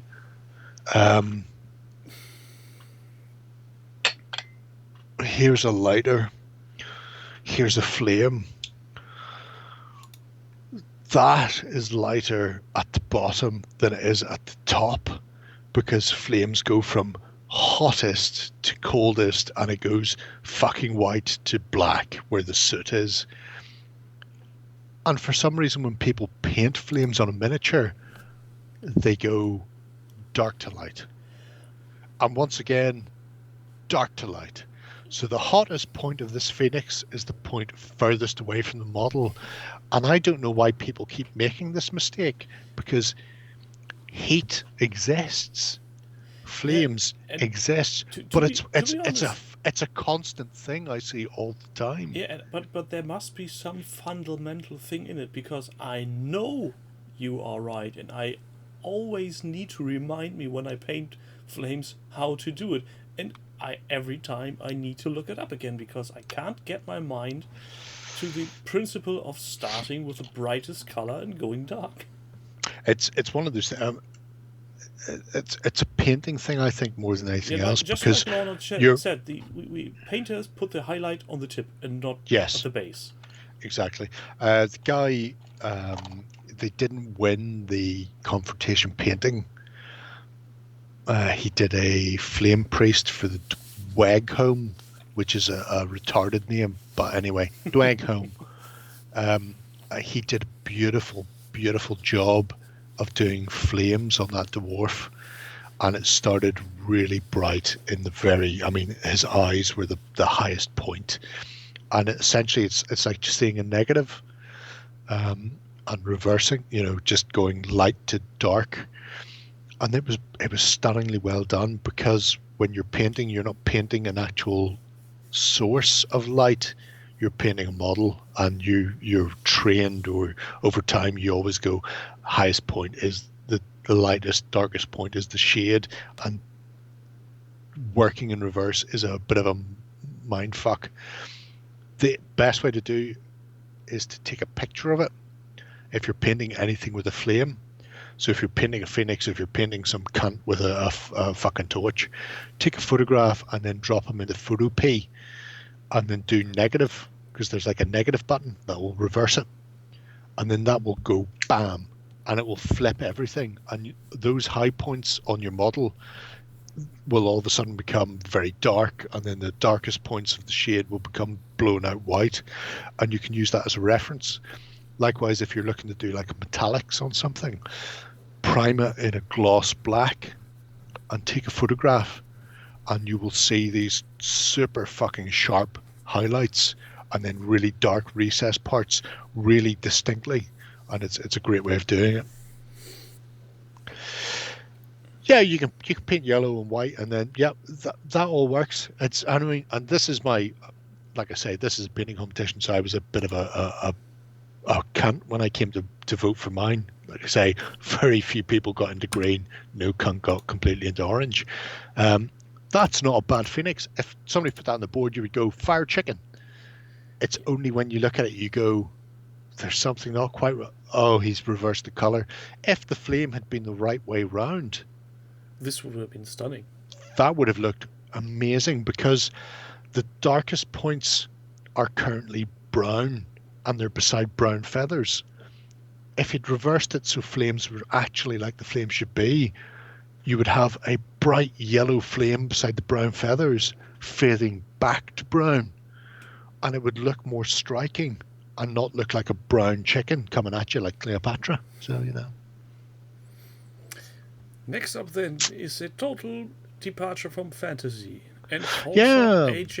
Ajax Siege Strider. Yeah, there are about 4 or 5 for him. You've got to have faith, Spanky Taz. Chunk, chunk, chunk, chunk, chunk. This is quite interesting. He's quite interesting because he's a restrained color scheme, but it's executed beautifully, really well. So the color palette, white, black, And blue. boom.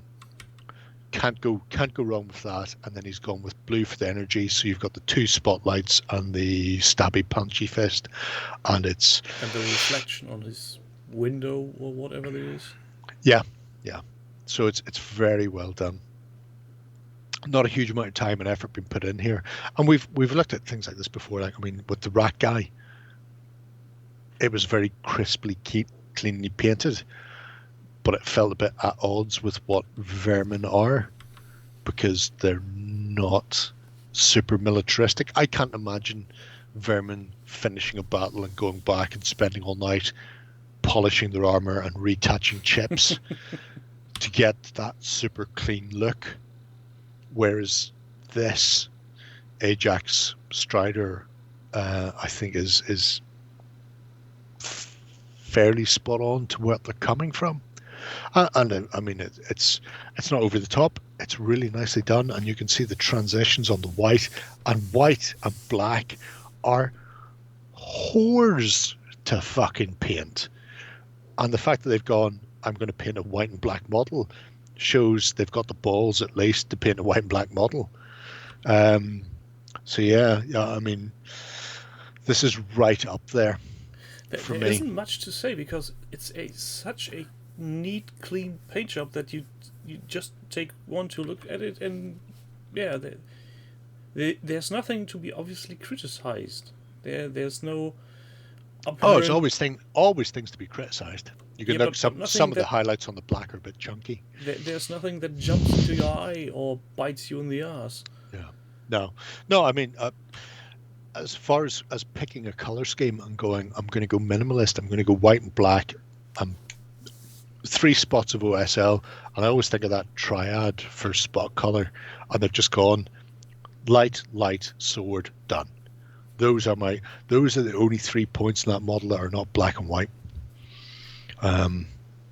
It's beautifully done, really, really nicely done. I love this little tone he has with a reflection on his with a Yeah, little dot in the lower part. I've seen somebody do that before, and I can't remember who. I have a sneaking suspicion it may have been Mike McVeigh, just to get that reflection. But you don't just have that, and this is what I was talking about with the Sharkeropterus earlier, where the black and yellow hazard striping had highlights on the yellow but nothing on the black, so the black was just flat.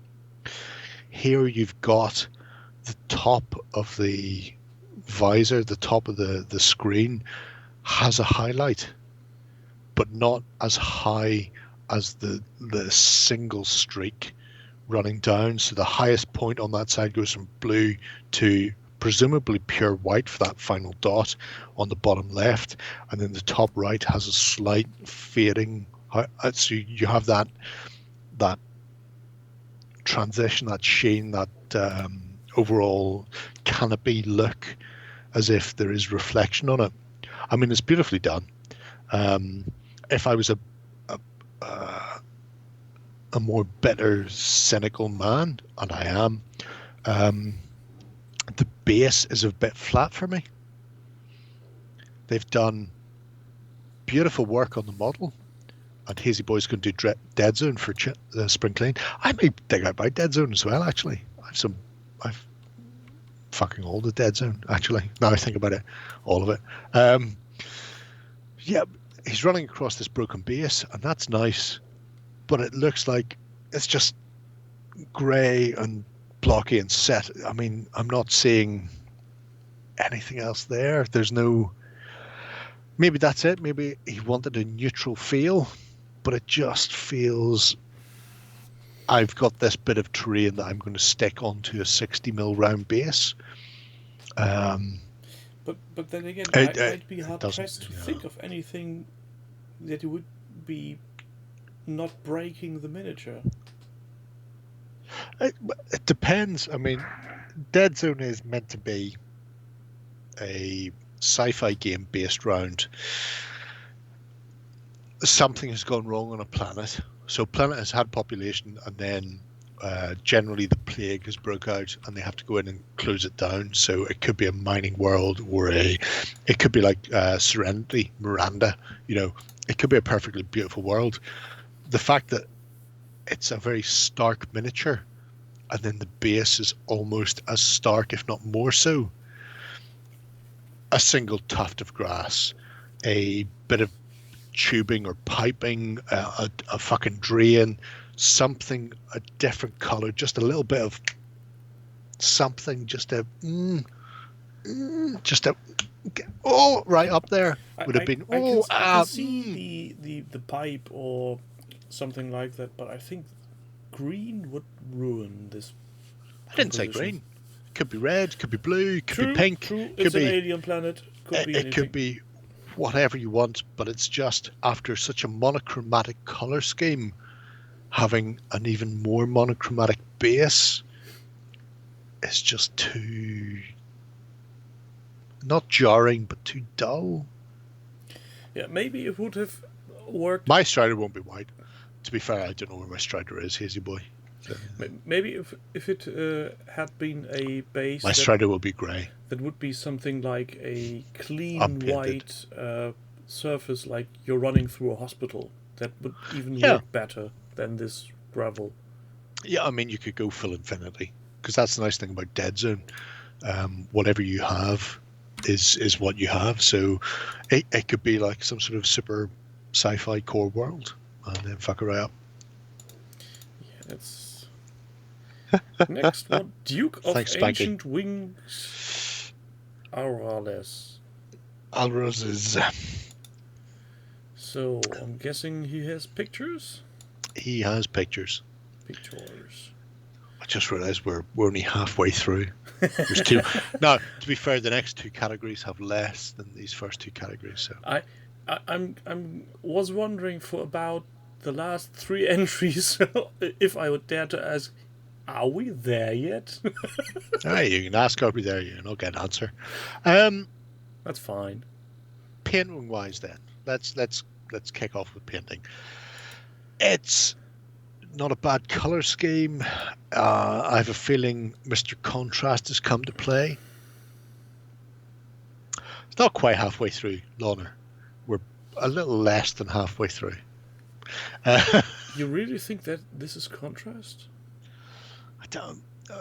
The yellowy meh color on the lion gives me that feeling of contrast. That and the hairs, because contrast picks up when you put it on. So if you put it on a flat plane that hasn't got detail, you won't see detail.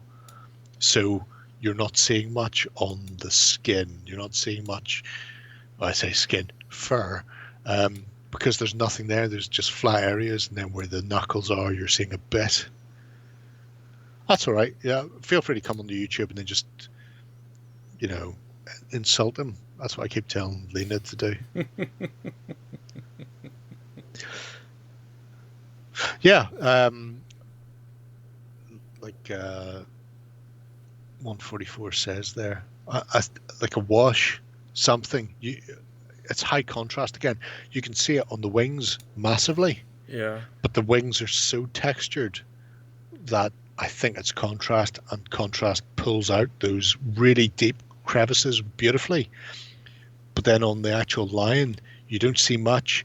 But then where there's a lot of sort of, I'm going to say, gribbly bits on the knuckles and on the muzzle, where there's more texture, you see more definition. The rest of it feels a bit flat. Yeah.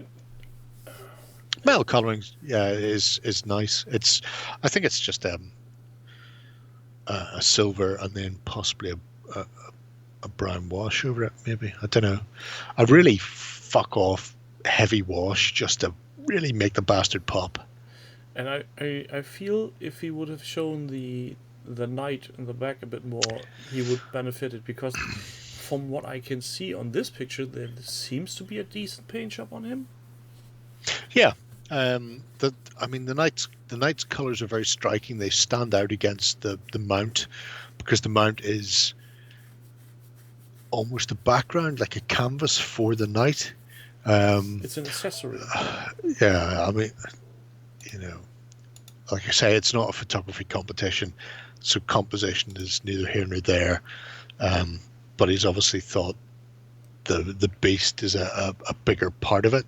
You can see the lance has got a pennant or a flag on it.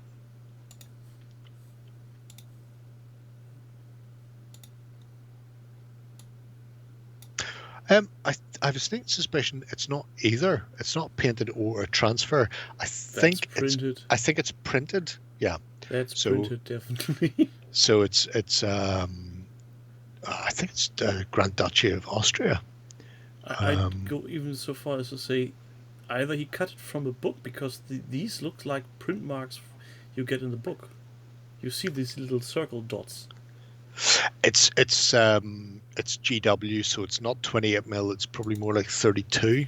The line is oversized. If you can scroll out a bit so we can see, the base is a 50mm square base. But yeah, the banner itself, the fact that he's done the banner and printed the banner. I mean, other people have put stuff in and haven't printed banners, so fair play to him. He's done that.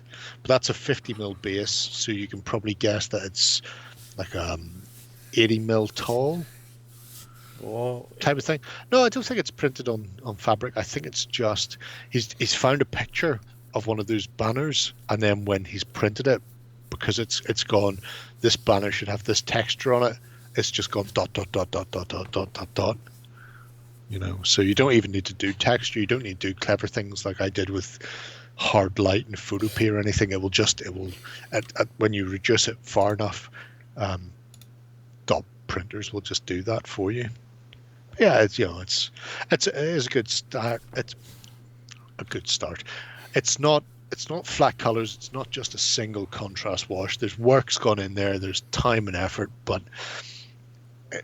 it's a basic paint job. It's maybe a bit above basic. It's not pushing the heady heights, but they're moving in the right direction. The fact they've done things like a work in progress.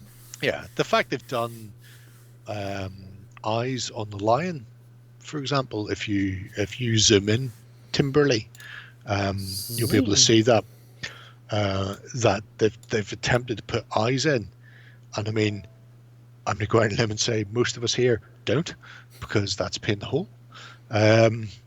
So yeah, eyes on the line. Well, the base, and I mean, we've seen this before. The base is quite nice. It's got multiple textures. We've got various types of flock, static grass, flowers, and even that upright pillar that's started to have the moss overgrown. There's a really definite feel for this winged dog for the night. It's it's nice overall. It's not earth-shattering as an overall paint job, but it's certainly beyond your standard sort of. Yeah, just going to tail off there and hope It's Tim moves on. okay. It's okay. Dwarf Lord on Giant Badger. Dwarf Lord on Giant Badger. Mushroom. So where is he? There's he. So, Dwarf Lord and Giant Badger. He's a metal model. This is a conversion. He has 2 hammers normally, so the standard has been added via the medium of Games Workshop and their plastic standards. We've seen this style before in the smaller miniature with his Berserker Lord. I would say, again, it's a competent, it's a good paint job, but the Badger in both cases, in this Dire Badger and the original Berserker Lord, he blends so much to the base. The base really just needs having a hard time something. making the Badger out. Yeah.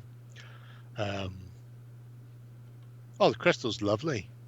There will be, like I say, we're not judging these as armies, so fuck them if they can't make them stand out individually. This is a Lord with the other Lord and the unit that comes later on. There's a definite theme going on there, but the fact that he's gone for earthy tones, he's gone for greys, reds, oranges, and then the base looks very similar to the Dwarf and Badger that it's standing over it. It's just... This is, if it weren't for the banner, this would be a miniature I could totally see that is been forgotten on the table because nobody sees it. Yeah, like my Stugs. I had 3 got round behind Dougie one day in a game of Flames of War, and into an orchard, and their ambush camo was such that I completely forgot to bring them home with me because they fucking blended perfectly with his orchard. Just saying. Yeah. But again, it's not a flat paint job. It's not a flat in a wash or a contrast. There's work has gone into the painting. There's work's gone into the skin tones, to the fur.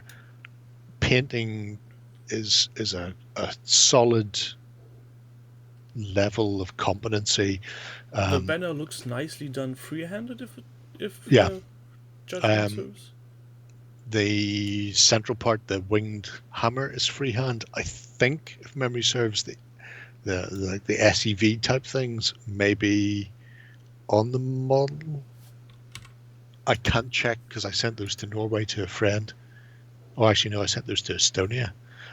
So I can't check those for you. They come out from the banner, so they probably are. All right, so they're molded on. That's just the thing. So it was halfway there. No, actually, it was the wholly there. I think the gold, again, the gold has had some sort of wash on it, but the gold needs a highlight. Like the crystal's got a nice highlight. Crystal on the base looks well. If that gold stuff on the banner had been pushed to silver on the very edges, just to push the reflection, really focus the highlights on it, because he's too close to Ginger's head there. Badger looks great. Love the Badger. But I think overall it's too close to the basing. And I've had this problem where I've got stuff that I think is really nice, and then I had a color scheme that I thought was really nice for the base, and I went, if I put them together, nobody can see the fucking models. And there is that. No, can you just scroll back out, please? Just so we see it smaller. Back. That's a prime example. Yeah. I'm not wearing glasses, and right now that is, in fact, if I get a 40mm base, that is almost exactly 40mm, and I can't see the Badger he's sitting on. Yeah, and it's just too close to the basing. For me, the base is about 70mm, and this was the first picture we saw, and I really couldn't see the Badger. Yeah, it's just Spanky was asking, is there OSL from the crystal on the Badger's leg? No. Or is that just his eyes? I just checked there's no OSL. Okay. So, it's a good paint job. It's a competent paint job. The basing is nice. The modeling is nice. The overall theme, that's where it falls down for me. The overall theme is just too similar if that was on even if that was on just a flat green base, just green flock like Fire Chicken earlier, it would stand out more because it's not losing it to what you lose in the detail on the base, you would gain in actually seeing the model. So yeah. Next up is a Salamander Clan Lord on Fire Dra. Oh, God. fuck my hat. Yes. So we were saying, is there anything I don't own? Yeah, because that Fire Chicken there is, I think, like £100 before you put the head on, because the head is not a standard head. That is a Privateer Press Rock or something like that. It's a fucking phenomenal model. I don't know where he's got the head from, and then he's converted a Salamander to be on the back, and he's gone full on Quetzalcoatl. This is amazing. Yeah, but yeah, when you get in, and we will get in because we'll start with painting and let's lock them down. You know, it's best these people break early. That is just contrast paints. And when you look at the base is just fucking flat red. I mean, it's a texture roller, but it's flat red. But the fact that contrast lets you wet blend to a certain extent has kind of been used here to get your transition between blue and green. But it's still very flat. It's very blocky. It's like, I've done a layer of yellow. Now I do a layer of blue. Now I do a layer of turquoise. Now I am finished. So the contrast has helped here quite a bit, but where you see that scale pattern around the mouth, stop. Go back down. I mean, the serpent eye is great. The scale pattern there feels very flat compared to the rest of the miniature because they're so heavily dependent on the contrast paint. The jigsaw, the crazy skin patternation looks drawn on because there is no depth, there is no definition to it. When you get in close, when you're a bit further away, it's less noticeable. And that's not to say it's a bad idea. The fact that they've sat there with that model and went, I'm going to do this pattern and use contrasts, fucking go nuts. Again, the bone, I suppose, spikes coming out of the back of the head are a little flat. They're overly reliant on contrast doing the job in one go, and it didn't do the job in one go. And going back in and going, right, well, maybe I'll add some more highlight to the tips or shading to the texture on the bones would work. It's very nice overall. That head should be a chicken's head. I don't know where that head came from, so there is modeling work going on there as well, and I'm fairly certain that is a Avatar of War, not Croxagore because that's GW's name for it, but a Saurus something. So converted mount with a rider that's been added, and then textured base from a roller. So there's a lot going on there. Yeah, and the color composition on the feathers is just amazing. Yeah. I remember somebody doing something similar, 144, where they had a load of blue bases with little tufts of grass as if it was like ponds and stuff, because salamanders were meant to be spawned from spawning pools, and then occasionally you would like have the back of a head or a fin or something, and that was the skinks. It was fucking genius. Yeah, this is I mean, it's really one. I mean, it's really striking, but so much of it is contrast, move on. Where they've gone contrast isn't enough, I'll put more effort in to tie it together, like the scales on the front of the face. They've just done that one pass. I will do crazy paving in blue on the mouth, but then haven't done any definition. So it just looks too stark to get beyond. And like I said earlier, contrast and walk away is very, to my mind, in a paint competition, contrast is the same as just a flat color. If they just painted that yellow, green, blue, with no highlighting or shade that have put the same amount of effort in as painting it with contrast, yellow, green, blue. So it has potential, and it's a really nice theme. But when you look at the base in particular, where they haven't been able to use the contrast on it, it just shows that it's very flat, and that there's no push on as far as technical ability goes. We'll give him very much credit for the actual build of the thing. Oh, they've put time in on the wings. Teeth, I don't think they put so much in, because I think that's just Skeleton Horde over white. I think that is just a one wash and walk away. The fact they've had to paint 4 colors on the wings is time consuming, if not technically difficult, just time consuming. Overall, it's like I said, I mean, people may be looking at that and going, that's great, I'll give it 5s. Feel free to give it 5s, people. I have absolutely no problem with you doing that. I was a harsh bastard when it came to judging this, because I am a harsh bastard. Yeah, technically you're not wrong when you're saying applying 3 different coats of a paint that simply does the painting for you isn't that much of a paint job. No, not as, I mean, if this was get your models, get a whole force on the table and have it looking consistent, look good, contrast is great, but it is a painting competition. I'm going, I've thrown 3 paints on this and it's done a lot of the work, and I'm not going to do any more.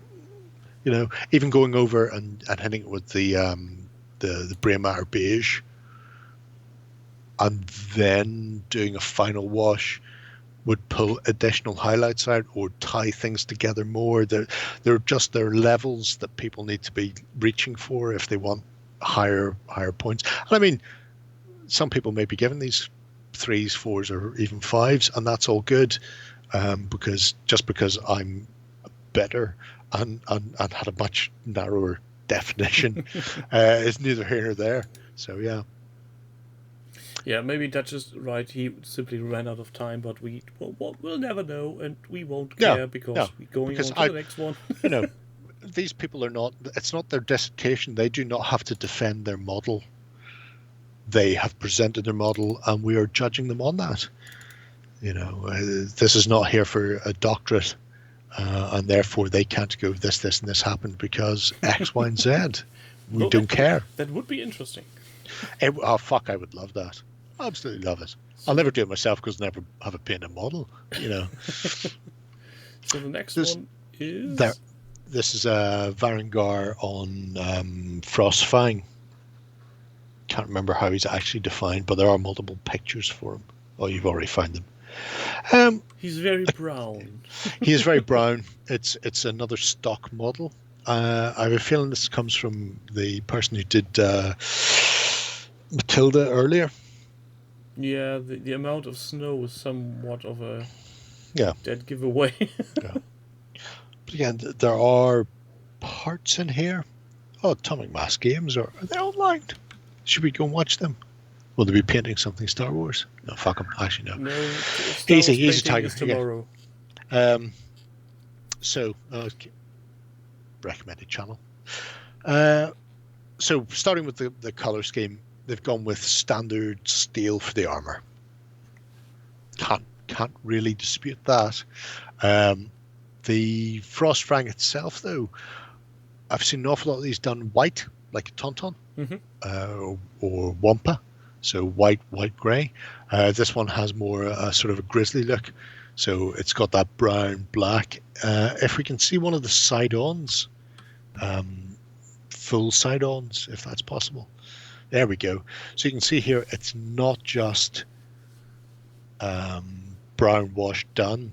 No, it's a Chewbacca. You can see there's it's very much there's tone and depth to the fur. So while it is overall similar, there's work that's gone into the transitions on the fur.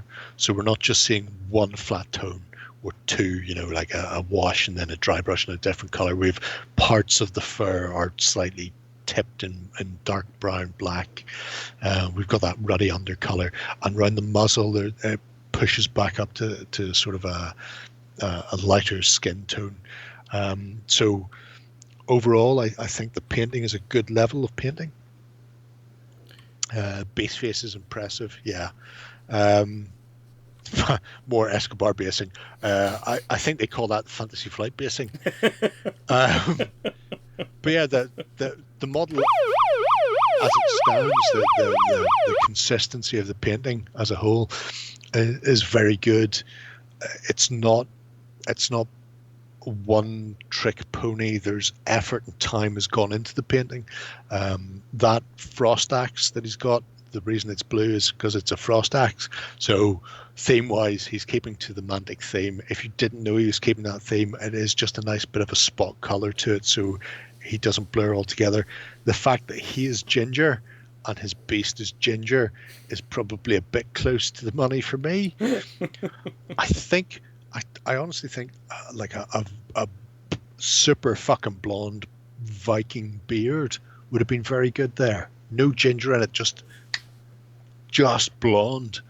Because a black or brown again would have had the problem where he looks too much like his dog. Because owners and their pets start to look alike. But I can live with I can live with the ginger in the grand scheme of things. I like the weathering on the armor of the beast. Yeah, it has that sort of greenish tint. Yeah, there's verdigris coming through on the bronze on the parts there. It's they may not be related, but they may have children together in the future. Who knows? Person like the shaft of the axe to contrast more against the further base and the horns. Yeah, that is a valid concern. Or if not contrast, possibly even just fucking just go the whole hog the other direction. Just really push it out there. Yeah, and the base is a bit of a contrast point, literally, because of all the white stuff. Yeah, white ash, Tim would go very well. I mean, it's a difficult one. He's got a color palette that he doesn't want to stray from. It does mean the rider is close to the mount, and I know in the past I've gone, it's a bit too close. There are spot colors there, the frost axe, the bit of red on the I suppose loincloth. There are bits and pieces there, but it's still very similar tones. He's not quite as bad as the dwarf because the base pushes everything away. Thankfully, he doesn't have a grey-brown base like the dwarf had. If he'd had that, they would have been on par, where you wouldn't know what the fuck was going on. It would have been a muddy blur. The flashy red in his butt's always good.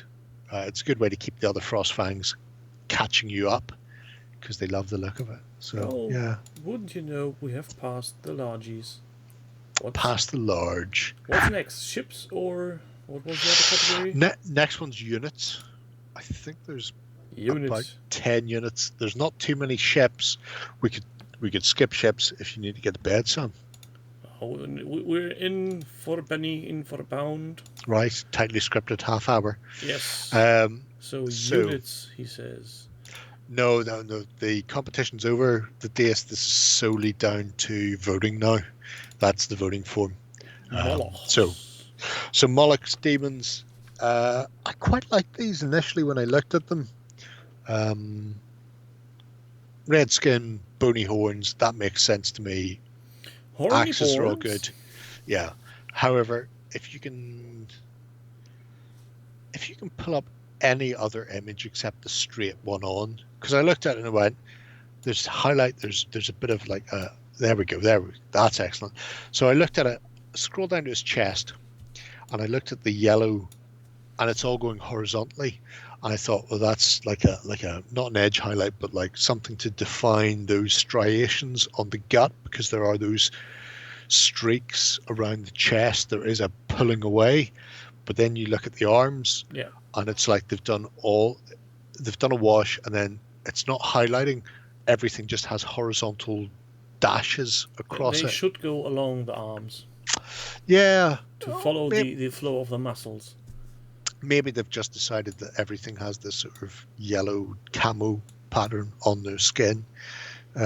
So, because initially when I looked at it, I went, "Oh, that's quite nice," and then I noticed and it was the arms. I noticed it on. I'm going, "No, everything just looks like they've been sprayed left to right with dashes to give the illusion." And from an army painting point of view, when you pull back, it looks good. But again, painting competition, good's not good enough. Basing is fairly minimalist. It's 2 layers of cork, and then the base itself has been painted to look like lava. And again, it's solid, but I would like to see object source lighting on that. I would like to see reddish browns on the edges of the cork to look like they're being dull. lit. Yeah. You need to finish Ghost Rider Motorcycle Hero. Do you think you're going to get another gold button for that, Hazy Boy? If you do, at 3 feet it looks great. At fuck it, at 1 foot it looks great. But at 1 foot in a painting competition, that's where it falls down. Is my major issue. Maybe I'm being too. No, I'm not. No, because it's painting competition. Fuck it, I'm not being too stringent. Everybody is entitled to his own opinion on paint jobs of other people's. Yeah. So yeah. Oh, very much so. Oh, without a doubt. Other people's paint jobs are there for me to abuse. So good level of painting, nice theme, nice effects, just good. Not great, not amazing. There is nothing which jumps at you and says, "Look at me." Yeah. Yes. Every time you bitch. start to laugh, I need to look into chat to see if somebody's misbehaving. No, nobody's misbehaving. They're all fine. We're all fine here. Mounted Sons of Korgan. Interesting. Let's see what this will be. Oh, again, snow. Snow. Mounted Sons of I think these belong to Games Workshop, which is a little company in Nottingham that I think your kids may know. So decided to use Riders of Rohan for Mounted Sons. Obviously helped by the fact that they're fairly dynamic poses. Basing that snowy, wintry base is good. Awful lot of grey going on the horses. Maybe a few chestnuts or duns or something to break them up to, so they're not merging with the fucking snow base that they're in would be nice. But paint wise, it's a solid paint job again. Oh, Caldor. I remember Caldor from Australia. Australia. It's funny they remind you of late GW Wood Elves because they are the late 90s, early 2000s GW Riders of Rohan. Before they decided that all Wood Elf horses needed to have fucking mohawks. But yeah, the painting on this, again, there's layers, shadows, highlights. Work has gone into these. These are not flat colors. There is tone and definition there, and there's a limited color palette, which I think up until now we haven't looked at units, and I think with units you have to look at the color palette as a whole. How do you make these people look like individuals but at the same time uniform? So they're uniform because their shields are leather with that yellow, or non-metallic metal gold if you prefer. It's up to you. I think all of the traces on the horses are the same color. Well, actually, now you're pulling up that picture. They're not, because the guy in the middle's got brown, the others have taupe. Anyway, there are certain colors that are repeated. So we have the green, we have the red, we have the blue. They may not be in the same places on all the horses, but they're there. It's a consistent theme that's being drawn together, and it's a nice look overall. My major issue with these guys is the fella at the front right, so the furthest left, is facing in an entirely different direction than the rest of the unit. So I'm not entirely certain what he's up to. Maybe he's seen somebody he knows from way back when and is just saying hello. That is very true. Does he have a wood spear hand? Oh, who knows? Who knows? But yeah, there is no real difference between the leather and the wood. That is true, Tim. He's got a colour for that brown, and that brown is going to be used. That's not necessarily a bad thing, but if I was doing them the same colour, I would probably run a gloss varnish over the leather just to make them stand out a bit. But overall, it's a very cohesive look to it. It's very nice. There are, maybe positioning. That guy at the front with the axe should not be. Why is he going that way? The rest of the fucking army's going that way, mate. Why have you decided to leave? Sorry. We have seen. There's always that one fuckwit. Yeah, but not in here. This is only our second unit. Oh, what is We this? haven't seen much worse entries yet. Common Militia Horde. Yeah, so Kingdoms of Men Militia Horde. Interesting for a couple of reasons. Reason the first, we'll talk about modelling first for once. They can be fielded as two regiments, so two 20-mans, or they can be slammed together to make a 40-man horde, as you can see via the slight gap between them there. So that's quite nice. I do like units that are based separately but can be combined and still keep a theme. I've done it with my ogres. In this case, we've got this sort of piratical feel to them, come via the medium of GW's militia and I think a touch of Oathmark It looks or a bit Frostgrave. like a carnival has just took the wrong turn and they're now all on bad drugs or something. Oh, there's no such thing as bad drugs. Some drugs are better than others. Down to tracks, okay? He said, picking up another beer. Oh no. The whole point of this is to be an internet critic. I've got the hiccups. Who ran Pardon out me. of beer?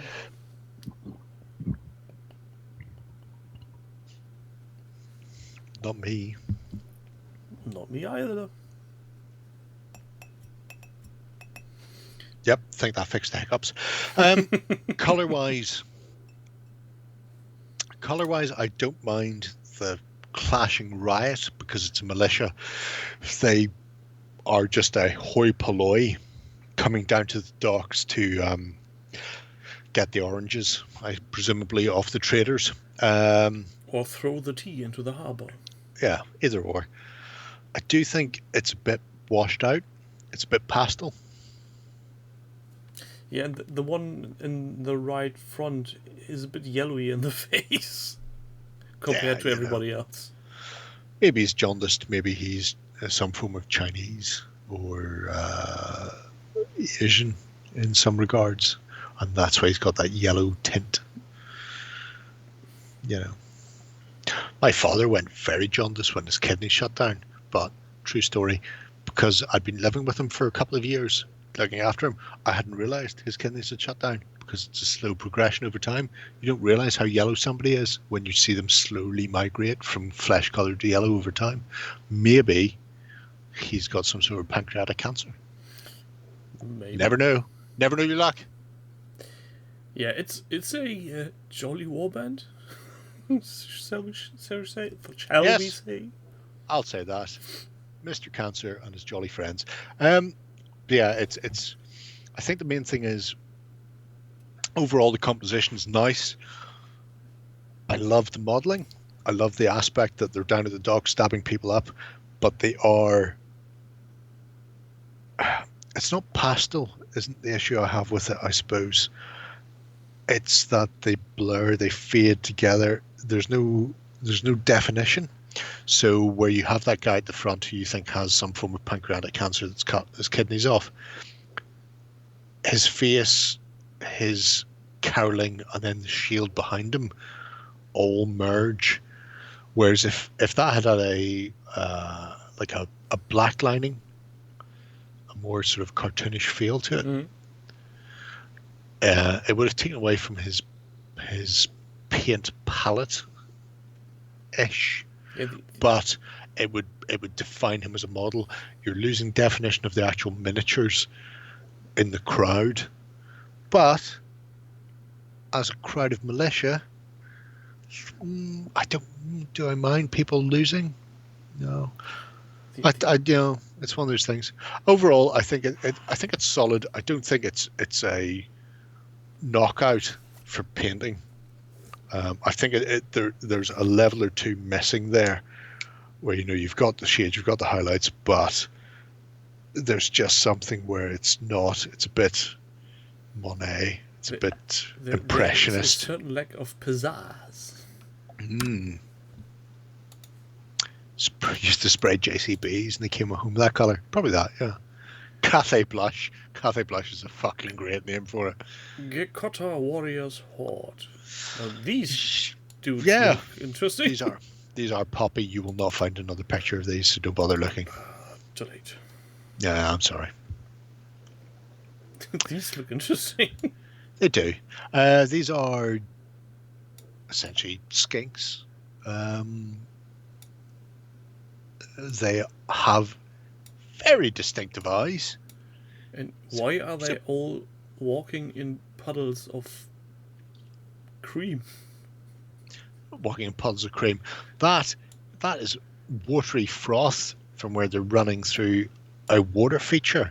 And this is a prime example of, if you're ever entering a painting competition and you are allowed to submit multiple photos. There is work has gone into this water feature. There's work has gone into this horde.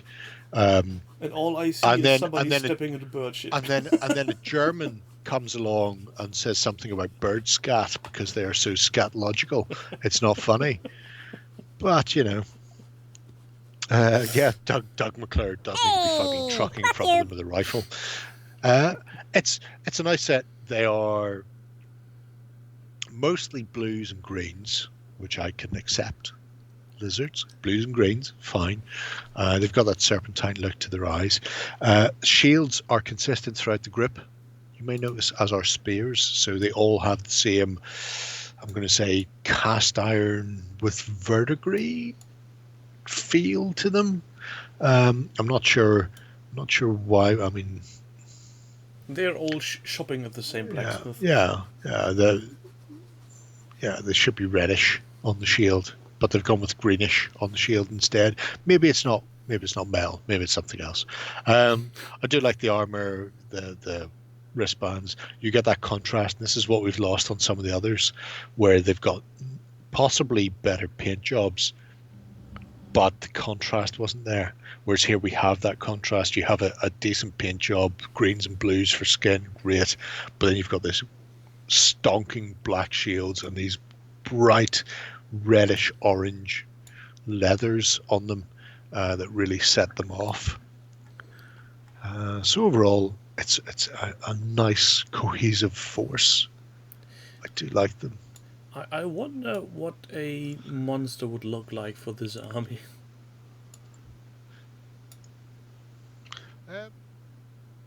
Boris Johnson, I imagine.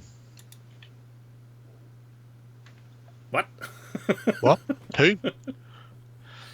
If I was a betting man, I would say the Griff. Well, you've seen him, the Salamander Lord on giant Quetzalcoatl lizard thing is a warrior, and is possibly even the same person who's done it. Although I have a sneaking suspicion not. Even though it's the same army, that has a different level of painting, even though it's just a horde of plastics. So we definitely have seen this painter before. We have. There are multiples of this horde of Honor Guard. I think it's called Honor Guard Horde if you're looking for it. Again, It's basically the same. Yeah, they are at a level. So I'm not going to say they're good, bad, or indifferent. They are at a level. So the hero is at the same level as these regiment is at, and I like the overall theme. I like the basing. I like that sort of walled garden feel. The ruins reclaimed by the wilderness. The basing obviously helps a bit, but this unit falls into the same problem that the hero fell into, which is we're not seeing that contrast on the miniature. I have a sneaking suspicion they're fucking resins from Shield Wolf. Now I think about it, in which case that's a very expensive unit to do. I think if you look at this one dude here, the rider doesn't really look like he's comfortable on his mount. He's not. He is a periplastic. He looks a bit like he's going to either fall off or vomit. Could be both. But that's neither here nor there. If you've ever watched knight jousting, they lean forward just before they strike with their lance. So that's actually fairly accurate, although his lance should be slightly more couched, a bit lower. So I don't have a major issue with the positioning on those. The guy on the rearing one / the playing the piano fella, we don't get to see him. I don't think there's an image where you can kind of almost see him, and he looks like he's kind of hanging off the back, but we don't see him in a position that we can tell where he is. So he feels to me like he is just a standard bearer who's been glued on, completely missing on this perspective. Yeah, pivoted about 50 degrees to get him on that back, and then you've got the banner. Overall, like I say, the composition's nice. The painting is adequate. Is that being mean? I don't think that is. It's basically everything we said about the single miniature applies to this one again, because it's the same but multiples of it. Yeah, he needs to fuck a high contrast wash on those, and then hit them with a dry brush. Firenger Huskarls. This is an interesting little unit. I think these are a Song of Ice and Fire or something like that. I would go that way and say, yeah, they look like. I can't remember. I know this fella, and he uses a lot of stuff from a lot of different companies. Do you think people get props for using the most recent models or some more rare models? Not from me, Doug. It has to be said, because I'm a fucker. I know GW used to do that. If you'd use the most recent model or the newest model, there would be much more of those in the finalists in painting competitions than warranted in many respects. But yeah, I think unless a company is specifically doing a painting competition for themselves for reasons of publicity, I don't feel using the newest model is always the best. But these guys aside, I can't remember who made them. I think it might be a mix of Game of Thrones and other stuff. You will notice all of them have got like heavy furry shoulders, which are not part of the model. They come courtesy of, I think, a Green Stuff World press mold, because he has this theme, this northern icy crusade going on with them. Painting wise, I really like them. Yeah, there's work in there. They look like real warriors would, I imagine them looking like. And it's saying about something about my state of mind that 20 minutes after the fact, I'm realizing I've been raided. Have you? Yes. By some cunt? No, he's a generally nice fellow. Terrible cunt? Yes. Not German? Yes. Oh, sweet zombie Jesus. And even That's worse, just one step removed from the British royal family. He doesn't even have hair, neither in nor on his head. Right. You've been raided by Cad from Foreground. It's like, Fucking egg. Hello. Yeah, paint-wise for these, you can say hello to your friends. I don't care. You talk away amongst yourselves. Paint-wise, it's nice execution. You've got your shades, you've got your highlights, there's detail work, there's weathering on them. It's a bit grim and gritty. If anybody likes this, by the way, I will dig out his forum post at some point, because he has a whole army and every unit has a backstory and they're all to this standard, and they look fucking great. But there is a definite theme there. It blurs the line. The reasons I didn't like Badger Boy, because he mixed to the base, these guys come awfully close to the same thing. The fact that there are those tufts of grass to break it up helps this. If you didn't have those little spots of yellow, if it was just dirt and snow, these fellas would merge in, and that just shows that little thing with themes, with just going, well, okay, I want black and white as my constituent colors, but then I also want to put black and white on my base with rocks and snow. You need something, whether it's a fucking tuft of dead grass or a stack of babies' heads, whatever's easiest for you to get. And somebody very kindly sent us a lot of dead babies for Walking Dead boot camp. So, whatever you have to hand, tufts or dead babies, use them. That is so disturbing all the time. And I wish you would stop putting that up. If you're going to be like that, I'm going to look the other way. It's gone. But for now. But yeah, but I mean, it's literally, if those yellow tufts were not there, and if you push your glasses up your forehead, so you're like me and squinting, that would start to blur in a similar way to the dwarf on Badger does. But the fact that he's made sure that there is a spot color in there just to alleviate that, to lift it, helps. So yeah, really, I do like these. And if you look at every one mini for its own, the rotation he uses for the colors is quite simple but effective. Yeah.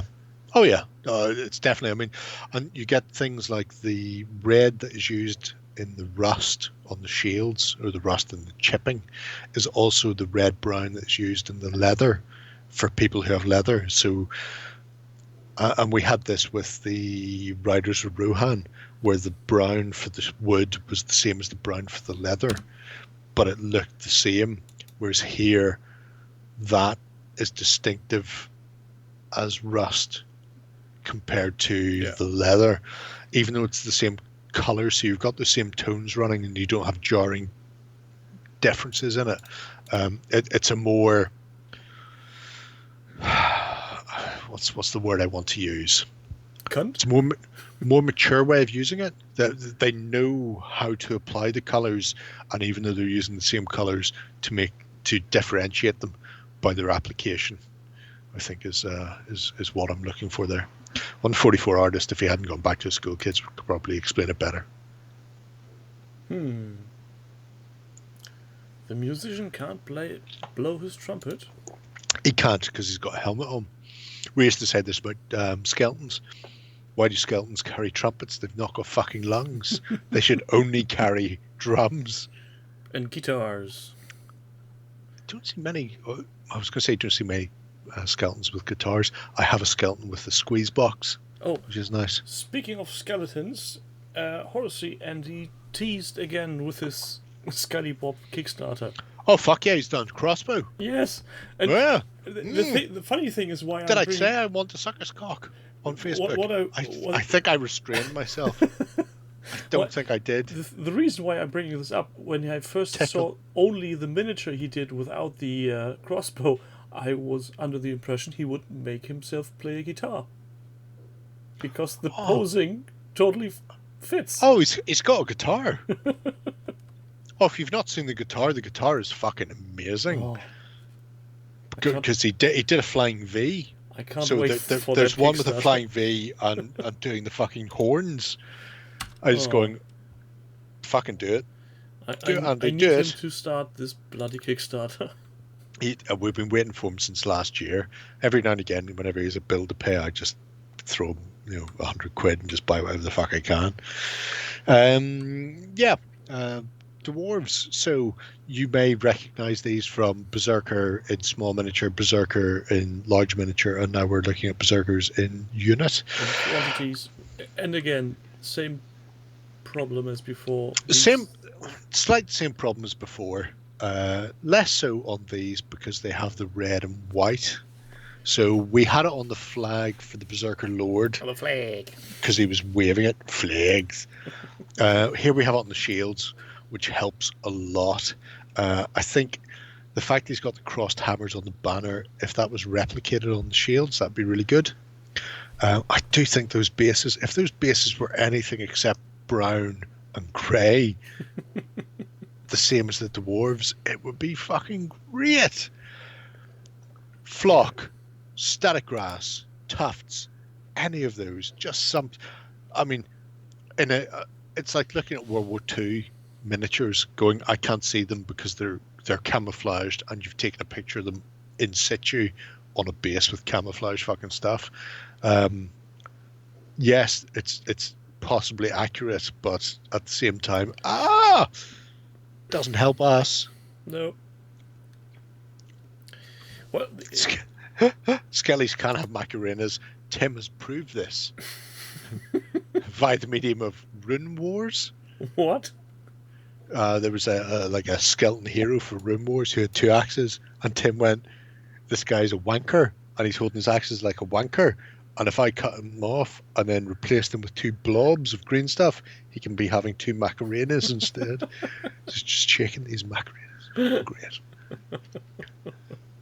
That's before you came to the site. Oh, you should go back and have a look for Rune Wars, and also have a look at the life draining from Az's eyes as the weekend progresses. It's very good.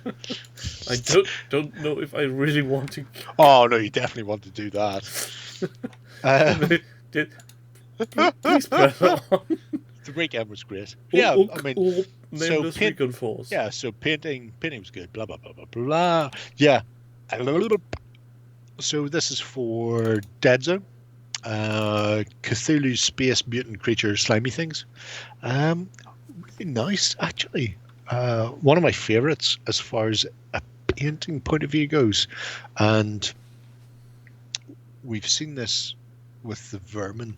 The base is very basic red, bit of texture, not much going on there. But the fact that the Where do monsters, these models come from? Mantic, these are all Mantic models. I've got all of them in that box there. That again, I'm not opening because I can't be arsed lifting the box off the top. So space squid crabs. For Cthulhu fans, these are great for fantasy and sci-fi. The plain-ish bases, they're little texture, mostly red, oranges, and then little tufts, complement and offset the fact that you've got these purplish skin tones and then the very high contrasting green shells on the actual beasts themselves. I think it looks really, really nice. And this is a prime example of what you can do. Limited color palette, and you don't have to go mental. You don't need to go, I need to spend twice the amount I've spent on my force on resin bases to make them all textured and super. No. You just need to make sure the contrast is there to offset, to frame the model. And your model having these light pink flesh tones with hard green shells. And I think, I can't be certain, but I think the carapaces have had a gloss varnish to make them shine more. Yeah, I'd say that you're right on that.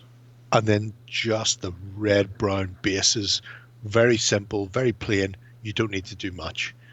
You know, some people have a bit of a tuft. Happy days. Well done them. They have a bit of a tuft. But it's a really nice force. And the one in the middle, the big one with the crystal on top, the crystal painting, it looks stunning. Yeah, really nice work doing the speculative light. Is that right? Don't Again, ask me. I'm far again, beyond talking. if real people were here who knew what we were talking about, they'd be able to correct us, but they're not. So really, it's everybody else's fault that we don't know what we're talking about. So fuck them. Oh god.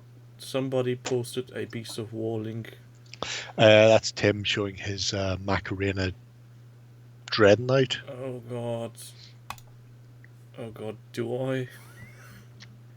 Oh yeah. Oh, Very. it's not working anyway, so let's just let them load in the background. Jump on to the next one then, please. Brainbot's claws are dug in the ground. Yeah. Vermin. Nightcrawlers. They look horribly familiar. They do. We've seen a terror and a nightmare from them already, so this is just a unit of. Again, it's a cohesive theme. It's a nice theme. The basing, and this is weird. The basing in the last one is almost identical, except two things. The last fella had done this red-brown basing, very small amount of texture, but then had black rimmed the bases and had a high contrast miniature on top. So the miniatures themselves were pink and green. These have got almost identical bases, limited texture, red, brown, but then the rims have not been finished. The rims look exactly like he's primed them and then not done anything else. And then the miniature on top has got a reddish armor that complements the base. And because of that, even though the bases look the same, they just don't seem to have the same pop that the Nameless have. No leopard print. Weirdly, I don't know, Doug, if you follow Lena on Facebook, she's been painting up something for some Lucky Duck game, and she had to paint like some sort of massive axe-wielding fuck, and going, oh, he needs to have a loincloth. And I'm going, well, leopard print.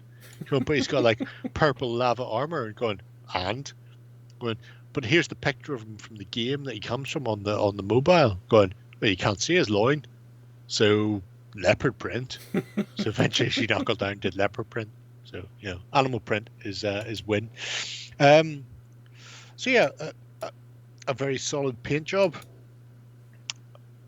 I think. But mold lines. I can see so many mold lines. Yeah, worst part of this, hard plastic and metal. So there's no reason for those mold lines.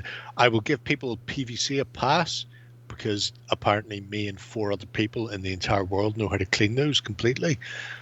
But plastic and metal, fucking file them. Especially on this one here.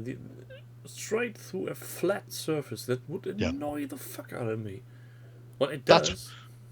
That's why God invented this. Wire wool. Why do you not use your wire wool in 3 grades after you've already filed it? I don't know. You fucks. Anyway. Yeah, so paint job is good. Modeling is and the theme lets it down. The fact that basic is so close, even just fucking, I mean, it's a grey base with white. That is a zenith highlighted base before contrast has gone on. Black rim that.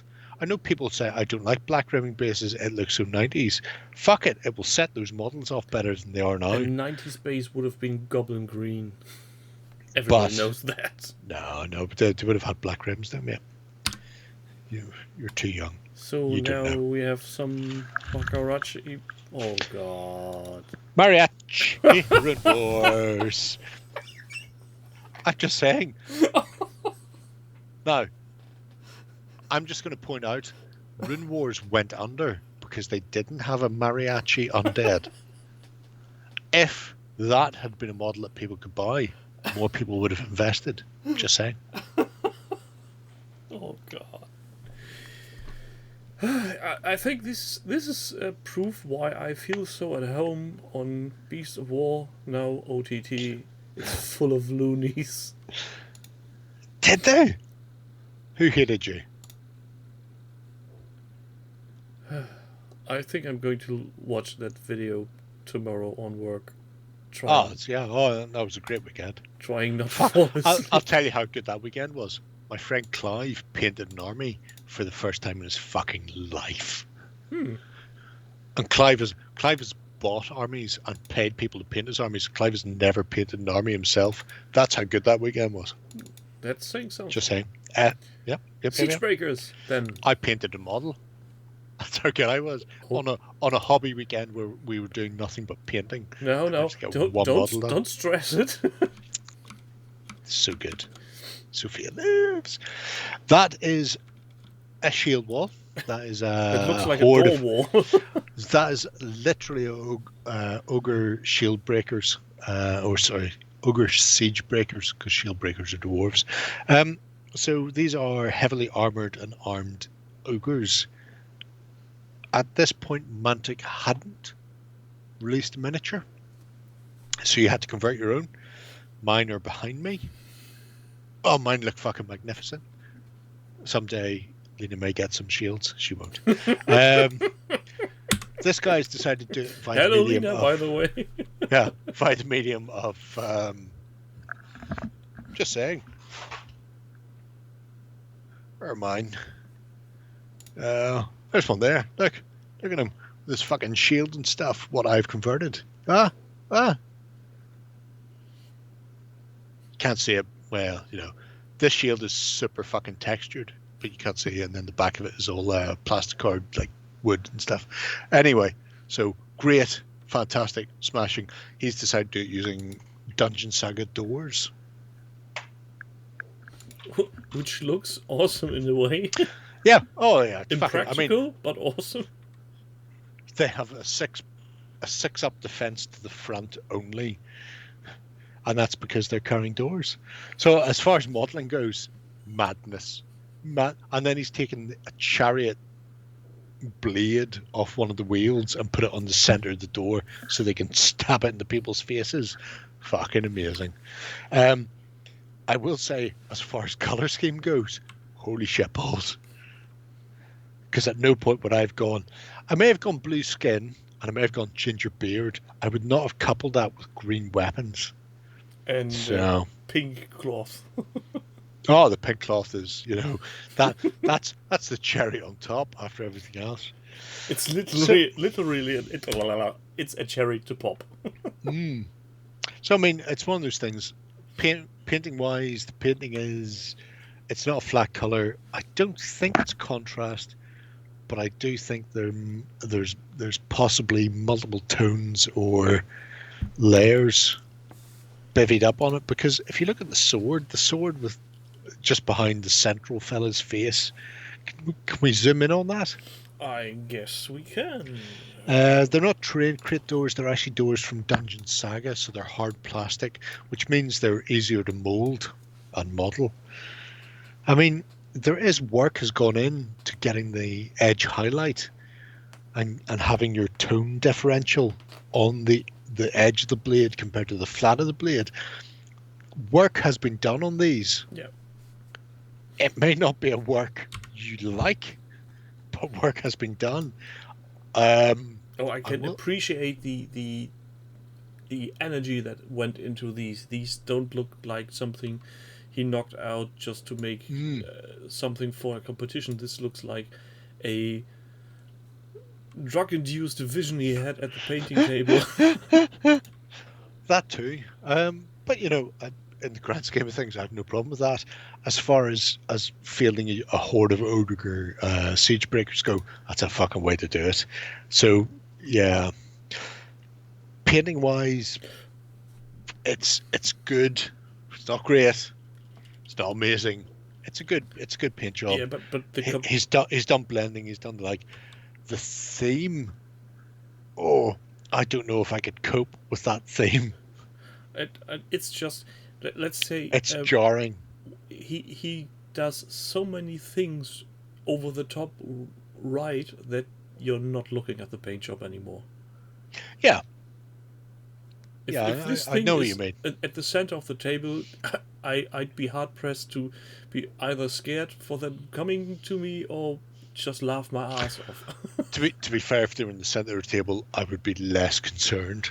If they're at the edge of the table where they could do me real damage, I'd be more concerned. But you know, I wouldn't mind them coming in the center.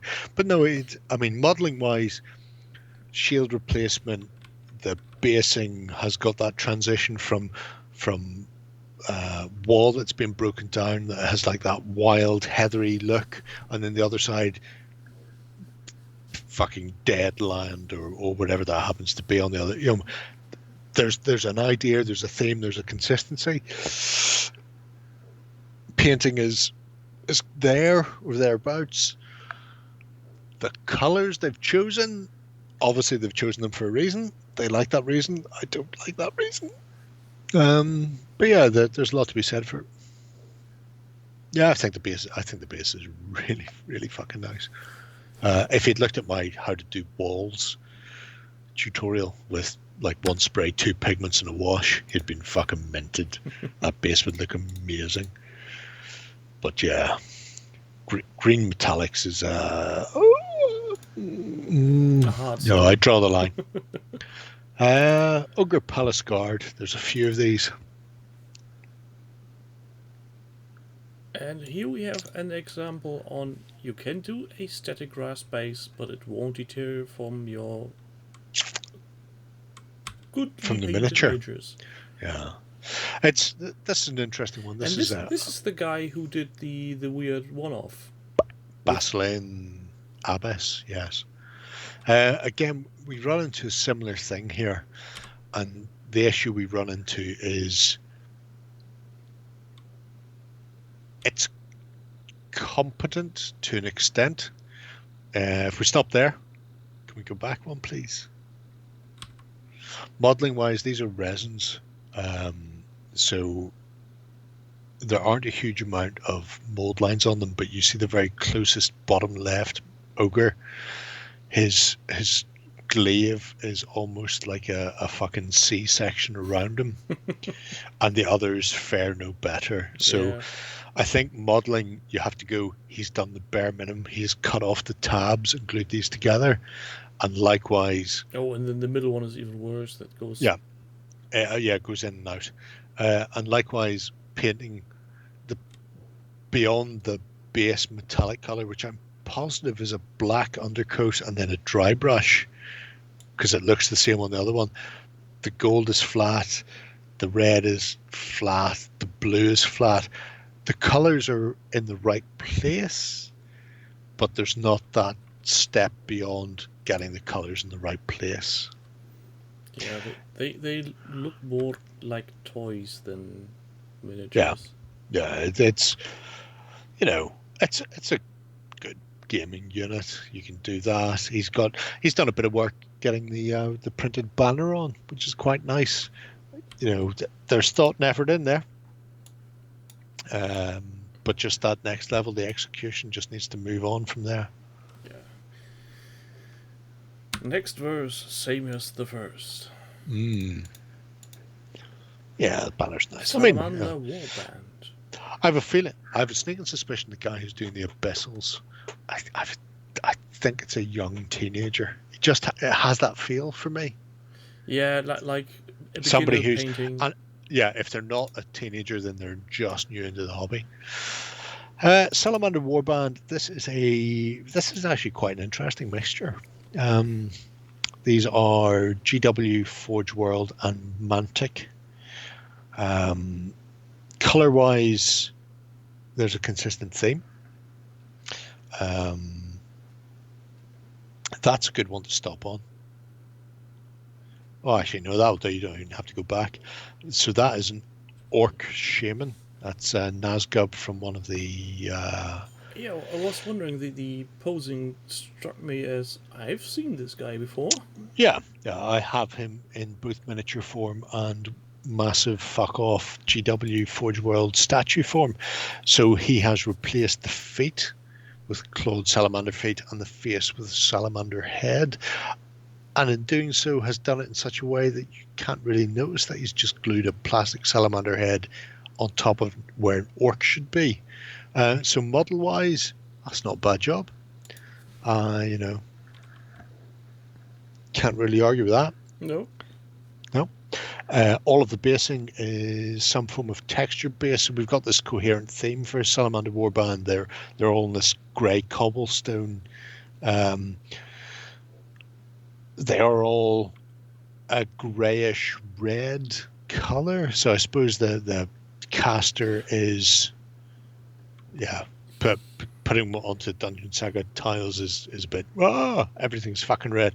The caster is grey with red cloak, and the others are red skinned with steel armor or grey armor if you were doing a non-metallic. So you have these two tones, these two colors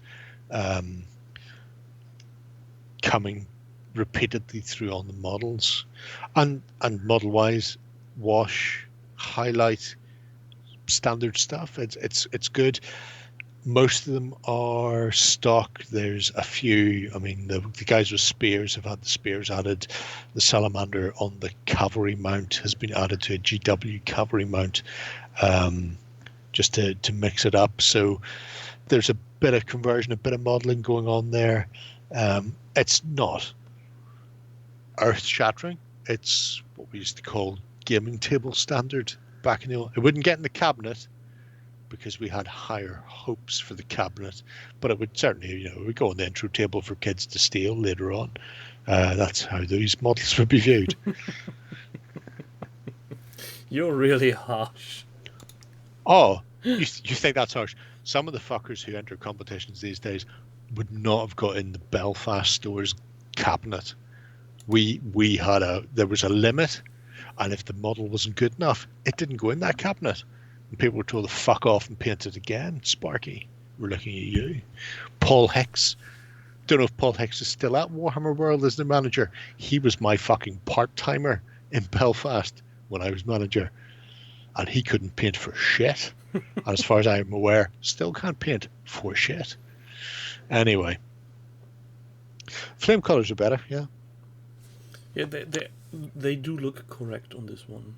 Yeah. The brighter on the inside. It's the paint job isn't eye popping, but the execution is clean and very precise. Yeah, the overall theme helps. So you've got that consistent base, you've got the consistent colors, and like I say, where you have the colors reversed, you know that's a hero, and you know that wizard is a hero because he isn't red and grey, he's grey and red, and it's still keeping them just inverting them. So I like it. I could see this as a warband for Frostgrave. That would be good. Pardon me. Come in. Ding, ding, ding. Oh, it's just Tim telling me to fuck off or stop swearing, probably. Yes, Enforcer Strike Team. I know what Rob looks like. What? Nothing. Doesn't matter. Anyway. Yeah, the Enforcer Strike Team. This is quite nice. Not the same person who did the Enforcer Ajax Strider earlier. No, sadly. Similar color palette, white black, which it's the equivalent of Ultramarines for Enforcers. This is the standard color scheme that Mantic decided to inflict. Blue ones are easy to paint for Ultramarines. White and black, Mantic, you made your fucking newbies paint white and black. You can't, Renton. You utter can't. But sort them out early.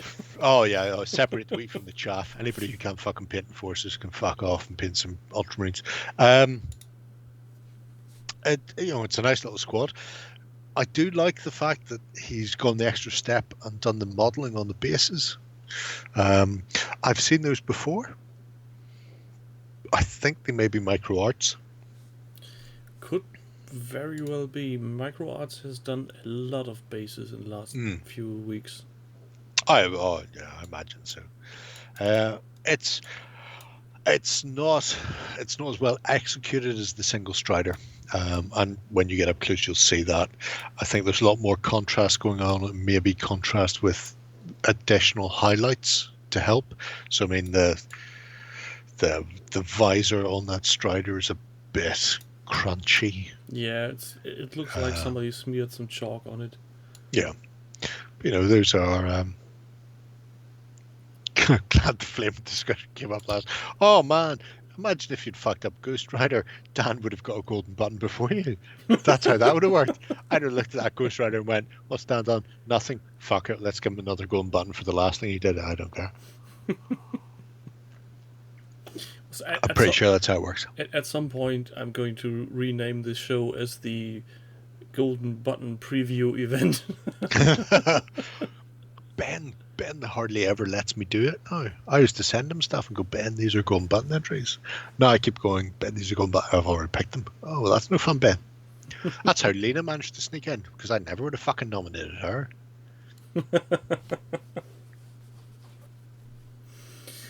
You can look past the mold line on the railing. Nah, you can. No.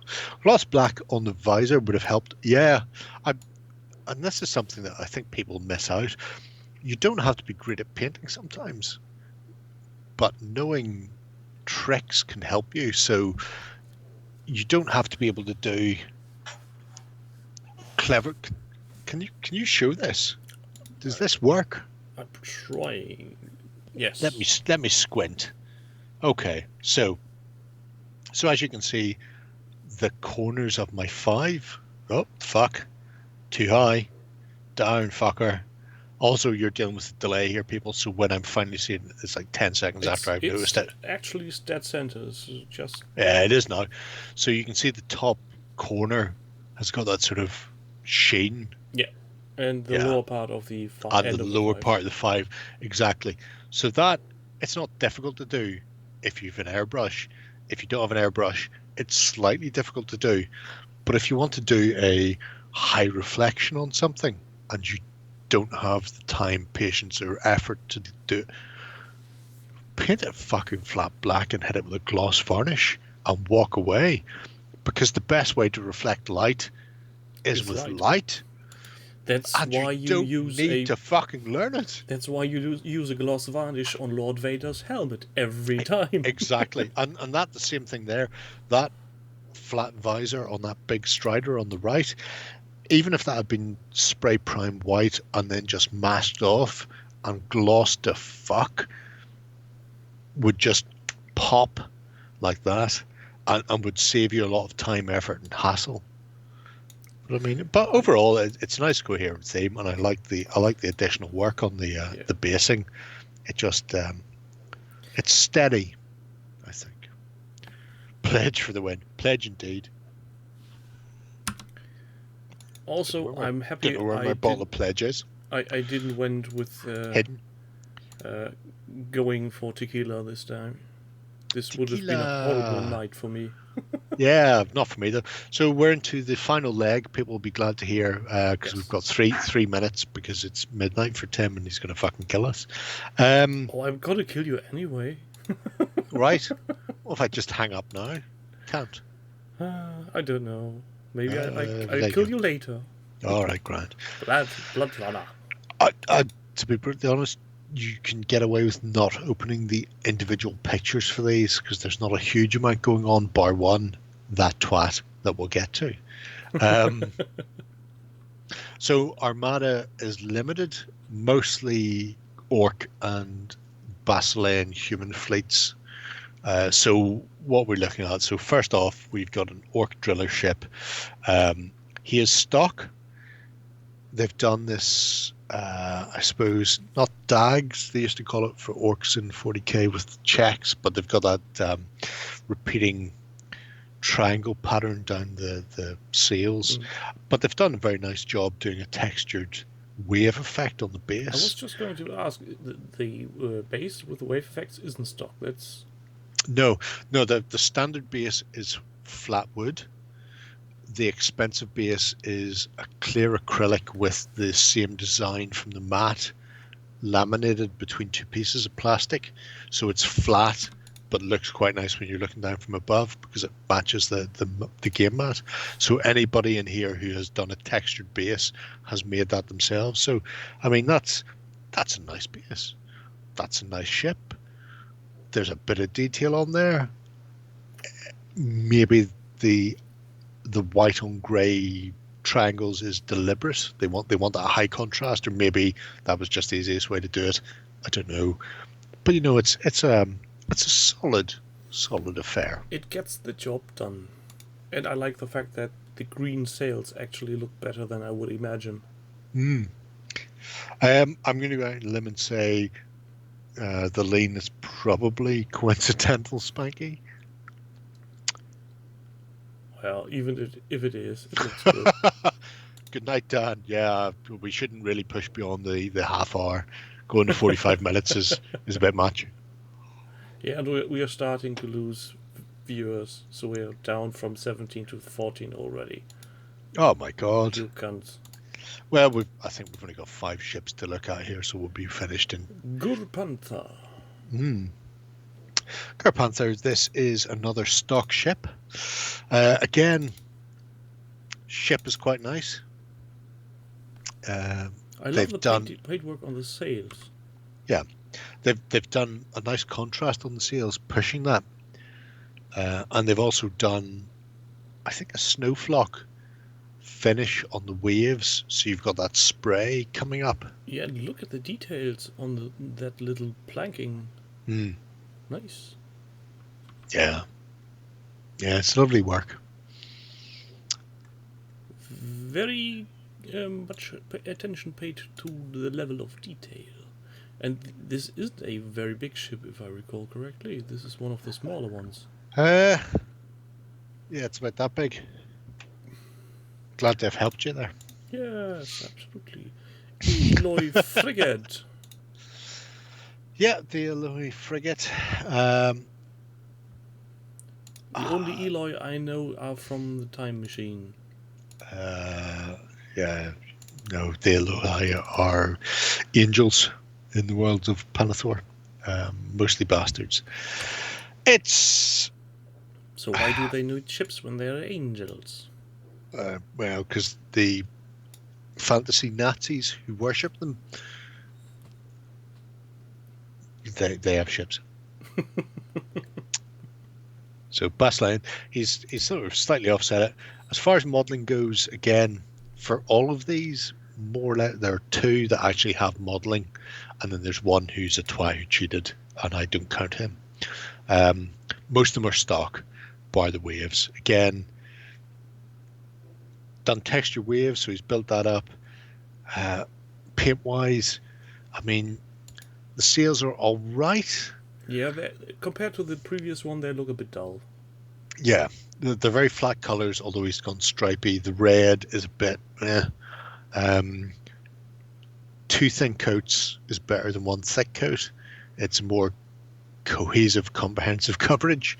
You don't get patches, and you can see patches on the red of that star, and then on the Aloha flame, you're not seeing anything at all. It's just grey. Yeah. It's like not an afterthought. It's like they didn't have time to finish it. So or the maybe Aloha, didn't care. maybe, well, that's entirely possible. Yeah, looks like they've stopped before they. Yeah, exactly the date. We'll be finished in 5 minutes if you can stay about the date. Orc Smasher. The Orc Smasher. This is quite tidy. I quite like this. Nice flaming part in the center.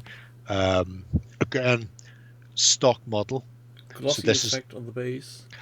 I'm fairly certain that's the Vallejo Caribbean water effect. So it's like a very striking gloss paste that you can put on and will dry in that color.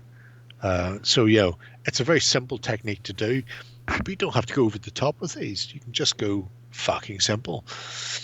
The overall look is, I'm going to say, standard. Red sails, black axes. I think is what they have. A paint shop, how I imagine a orc ship would have to look like. Yeah. I mean, if I was to lift those 2 fleets out from this bag behind me, I think they're painted the same way. Oh, yeah. They look like that. Basically, yeah. Yeah. So it's a stock model that they're going for the stock paint job. They've tried to match it with the black to grey highlighting on the axis. Can we pull up the? Yeah. So they've attempted to match that. They've gone a bit overboard. They've over highlighted, which is a problem with black. In the same way, dulling white, shading white, people can sometimes go too far. So if they'd kept that blacker, it would probably more striking. But overall, nice look, stock look, bit of work done on the base. It's it's good. Yeah. I'd be quite happy to play with one of these, or even against. Orc Bombboat. Is he goes beyond stock. Does he? Yeah, but only a little way. In the grounds that his base, I think, is one of the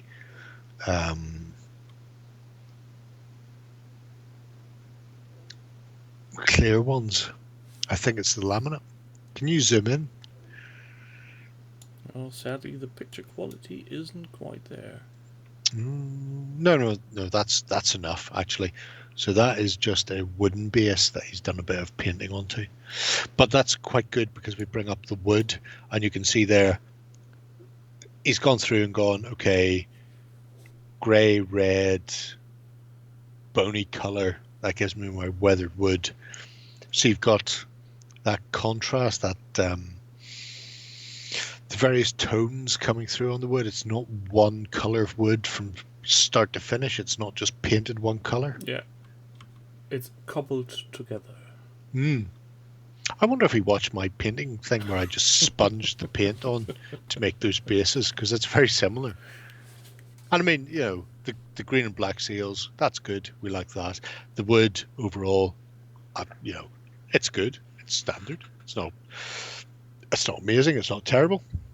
I'm going to check the Liverpool score in a minute, mind you, and see whether or not I want to fucking... There had been rumours in the Discord that you wouldn't attend because you needed to check. I've been watching Liverpool for the past years, and the last fucking 5 weeks we can't buy a fucking wing. So I'm just saying, it's been balls. Great Wolf is then the next one. Yeah, so... Abyss-class battleship. Oh, thank fuck. Liverpool finished fucking 2-0. God bless you, Salah. So this has had... Stop. This has had work done on it. I think yes. Wolf head has replaced the Aloha / bowsprit that should be there.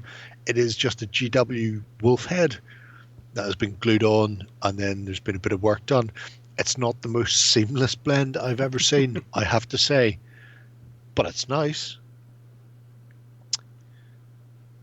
It has no base, so they get away with that one. And the painting is, all right. And this one has a crew. It does have a crew. Somebody's broke out the 2 mils, and this is one of 2 that has got a crew on board it. So yeah, it's interesting because it's not a flat color.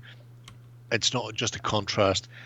Whatever's gone on there, if it's a contrast or an ink, there's been subsequent highlighting on top of it to break up the flatness, break up that monotonous dull tone, and you can see layers within layers, and I do enjoy that.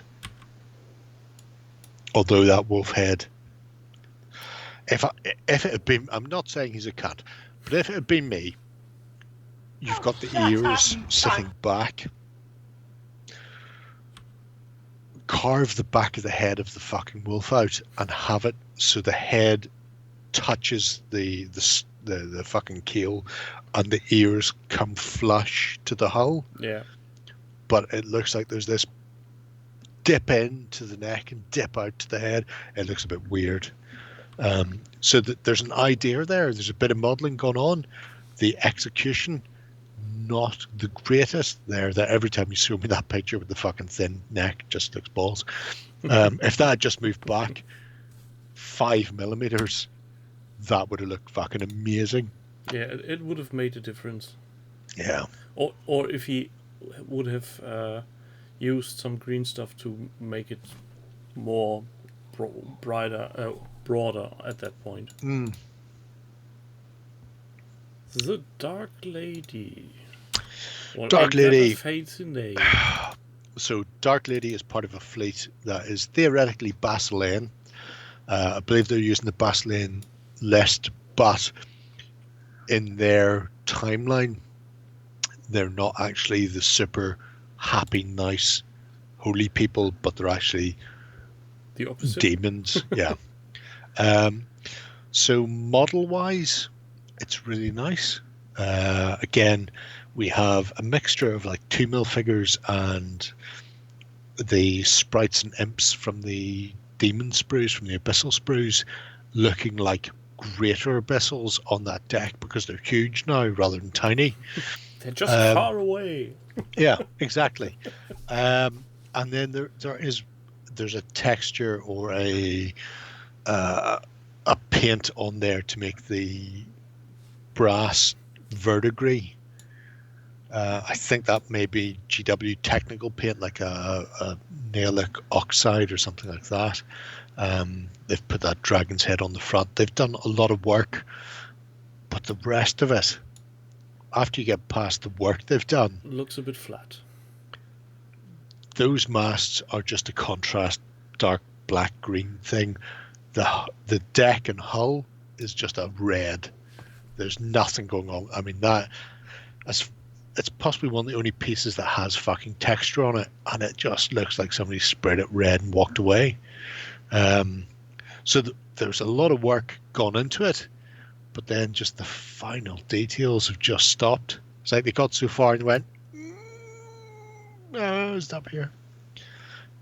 Yeah, it's like the idea in his head was good and maybe at some point they Might went, finish it. oh, like if I do any more, I'll ruin it. I'll just leave it at this, which is possibly the worst thing you can do. Very, very true.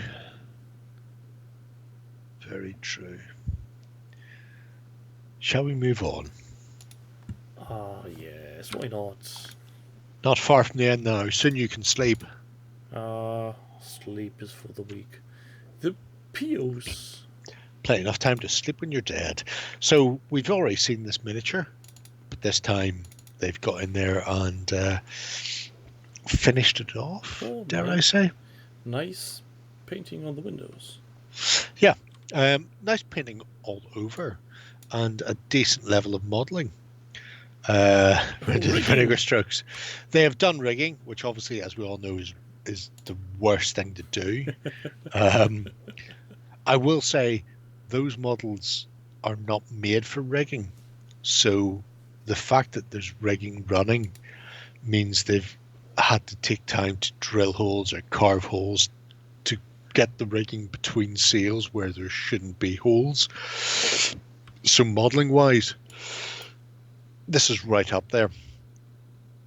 The texture on the waves is also great. I appreciate that wholeheartedly. The fact they've put lifeboats on the deck, they have come from Warlord Games Black Seas. So that again is another fucking, oh, I've done great modelling. Can you just pan to the right, please? So they've done all of that, but they didn't fucking straighten the flame out the front.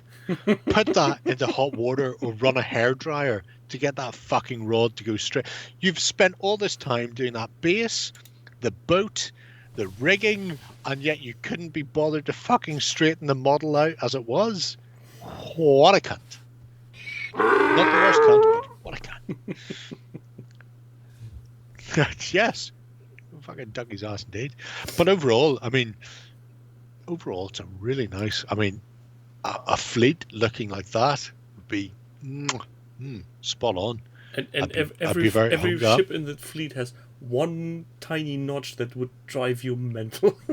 Oh no, to be fair, that's not the only. If you look at the edge of the sails, they've not cleaned the mold lines from the edge of the sails. Oh, so heretics. so you can zoom in there, can't you?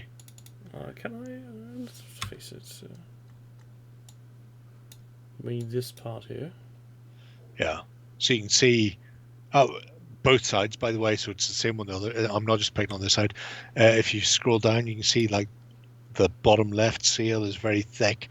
The sail in the middle there has got a big black line around the edge where it's very rough, and that's because they hadn't cleaned those mold lines up and they were handling them, and the original primer came through, because that's how rough they are. It's like fucking sandpaper on those sails. So for all their rigging, and I keep saying this, rigging's unnecessary. If they'd taken the time that it took them to put that rigging on, which I imagine was 3 to 4 weeks, and actually just clean the resin, fucking amazing. So I'm guessing then we are down to 2. I'm still waiting for the one where you go, no, fuck this fucker. Which one was this? Penny Tour. That doesn't have any pictures? No. Oh, No, it will do. The Beholder. Where is it? Where is it? Where is it? There. It's. Have you found it? Yes. Oh, it's green. So yeah, this one, I quite like this one. From a painting point of view, it's minimalist. I believe they broke the airbrush out, because you can see the change on the sails in particular. You see the red to purple to yellow, or well, not yellow but orange. So the sails are very nice. The decking and hull itself is a bit plain, and then the basing is bare minimum. Wasn't overly impressed with the basing. Again, they broke out the Vallejo blue stuff, which means they've got blue up the hull but no waves to go with it. But I love the green effect on the windows. Yeah, the green's great, and not only the green but the scroll work on the bow. That red is very striking against the base coat. That base coat, if it had been a bit more vibrant, so maybe if there was a bit either a silver or gold, so you can see the scroll work more, would be a bit flashier. But the red and the green windows just really nicely done. But the hull itself, very flat. You can't see the individual deck. You can't see the individual planking that they've got going on there. So it's not bare minimum by any means, but I think they could have done with something, even just an oil wash, just to push the wood on the actual boat itself a bit further. But the green, the vibrant fluorescent green windows is just great. And judging by the main picture, he has a whole fleet done in that style. Yeah, they do. They do have a whole fleet done like that. It's very nice. And I mean, again, a light dry brush of white over the basing, or a bit of a snow flock like we've seen with the earlier one onto the crest of the waves, just to push it, and it would also mask then that sort of blue gloss that's pushing up, because it's not water that's rising up the side of the fucking hull, it's some sort of blue. The finest blue is coming to get that ship, and we don't know what it's going to do when it gets there. And now we have Orc Smasher on the plinth. Yeah. Is that the one you want to ignore? Yeah, he's a cat. Yeah. And this is, I mean, many people will say I'm a terrible bastard, and they are correct. I am. Every category has a specific, delineation. No more than 40mm base, no more than 50mm base, this, that, the other, a squad, a unit, whatever it happens to be. Everybody has done a specific model within a specific basing style. This is a nice paint job on this model. When you look at it, if we take painting first, the painting is good. It's above your average. You've got your base colors on there. You've got shades and highlights. There's edge highlights. There's blending. There's even some object source lighting. Yes. So the green flare from the inside is lighting the inside of the teeth with that green. Yeah. So that's all there, and we have the the shields and the checkering or dags around the back. So the miniature itself, the miniature is one of the best ones in this category. The basing is very good. You see the ripples coming up from the base of the model, and dropping off behind the model. So it's all there. It's a very crisp, clean, good-looking figure. But then they've put this plinth on it, and they've put extra detail on it. And I know people are going to be voting for it based on this extra detail. That's not part of the fucking painting. And in painting competitions, they always say, your model must be this, this, and this. This should have, if there was a diorama competition, the fact he's got a fucking dolphin on this plinth jumping alongside the boat, I couldn't give a fuck. Because outside of that dolphin, that model is a stock model on a base with waves. Every other model has been more or less a stock model on the base with waves. Some of the models have got crew. They're getting modeling. He's not getting modeling from me because that plinth is beyond the fucking remit of the painting competition. And I hate cunts like this. And this comes from fucking way back where you would enter a model like a single model, and then some tit would enter a single model on a fucking base like 30 centimeters across with mountains and lava and fucking 5 dead men and 5 people beating the shit out of them and some nun getting fisted. And none of that was part of the model, but they put it on there, and then they would get, oh no, he's going to go through the next round because he's done all this work. No, fuck it. But wouldn't it be within standard, the range of the... No, standard fucking model, a Armada ship on an Armada base, and you can see the Armada base there, and he's put this plinth on it to try and garner extra points, and fuck this fucker. He got no extra points from me, because squeezing there's not a diorama competition, so all this other shit you've done around it, fuck yourself. Fuck yourself, and I hope you get cancer. What I was going to say was, shouldn't it be the job of the one who holds the competition to disqualify such things in the first place? Simply not let them through. Just go, no. Send in pictures simply from the ship. You don't want to see your plinth.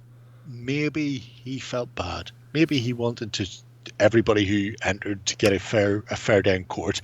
But people will be voting for these above other ships that are equally well painted, but haven't decided to add 12 foot of additional fucking space around it so they can put a fucking bunch of cunts on a lifeboat and 5 fucking cannibals eating the testicles off another twat while some dolphins masturbate and rape a fucking shark. None of that shit is on there because they're not on a fucking plinth. Whereas he's gone, I'm going to add a plinth. So fuck him. No. Oh, dolphins are horrible rapists. Horrible, horrible rapists. They are the worst. You do not want to be in the water with a dolphin. So it's a really nice job. And if you just entered that, it's probably the best painted. But then he had to go, I'm going to add other shit around mine. Yeah. Because I want to. And you just go, no. Why are you adding other shit around yours? That's not the fucking remit. The remit is put your bastard boat on its bastard base and put the painting fucking competition in. I don't want to see Poseidon wanking over my fucking mainsail. I don't want to see, some fucking mutant cannibal crab giving a fucking hand job to Ariel or whatever it is, or festing a thing. I don't know. I just want to see a fucking ship on a base like it's supposed to be.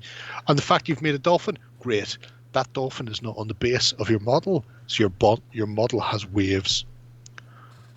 All the other fucking models more or less had waves. I think one didn't. Every other one had waves. Yeah. So you, as far as I'm concerned, modeling-wise, you get less than the 2 people who put crews on theirs because they managed to fucking do it on the model and not on additional space. I've got a fucking whole room here.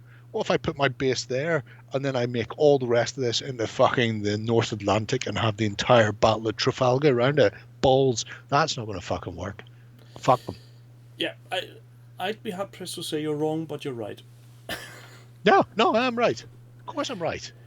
Twat that he is. This, my friends, concludes our tightly scripted 30 minutes of miniatures. Tightly scripted. Tights. I so need to piss. It's not funny. If this had gone on any longer, I'd be going in an empty bottle under the table. You'd be able to hear a rattling.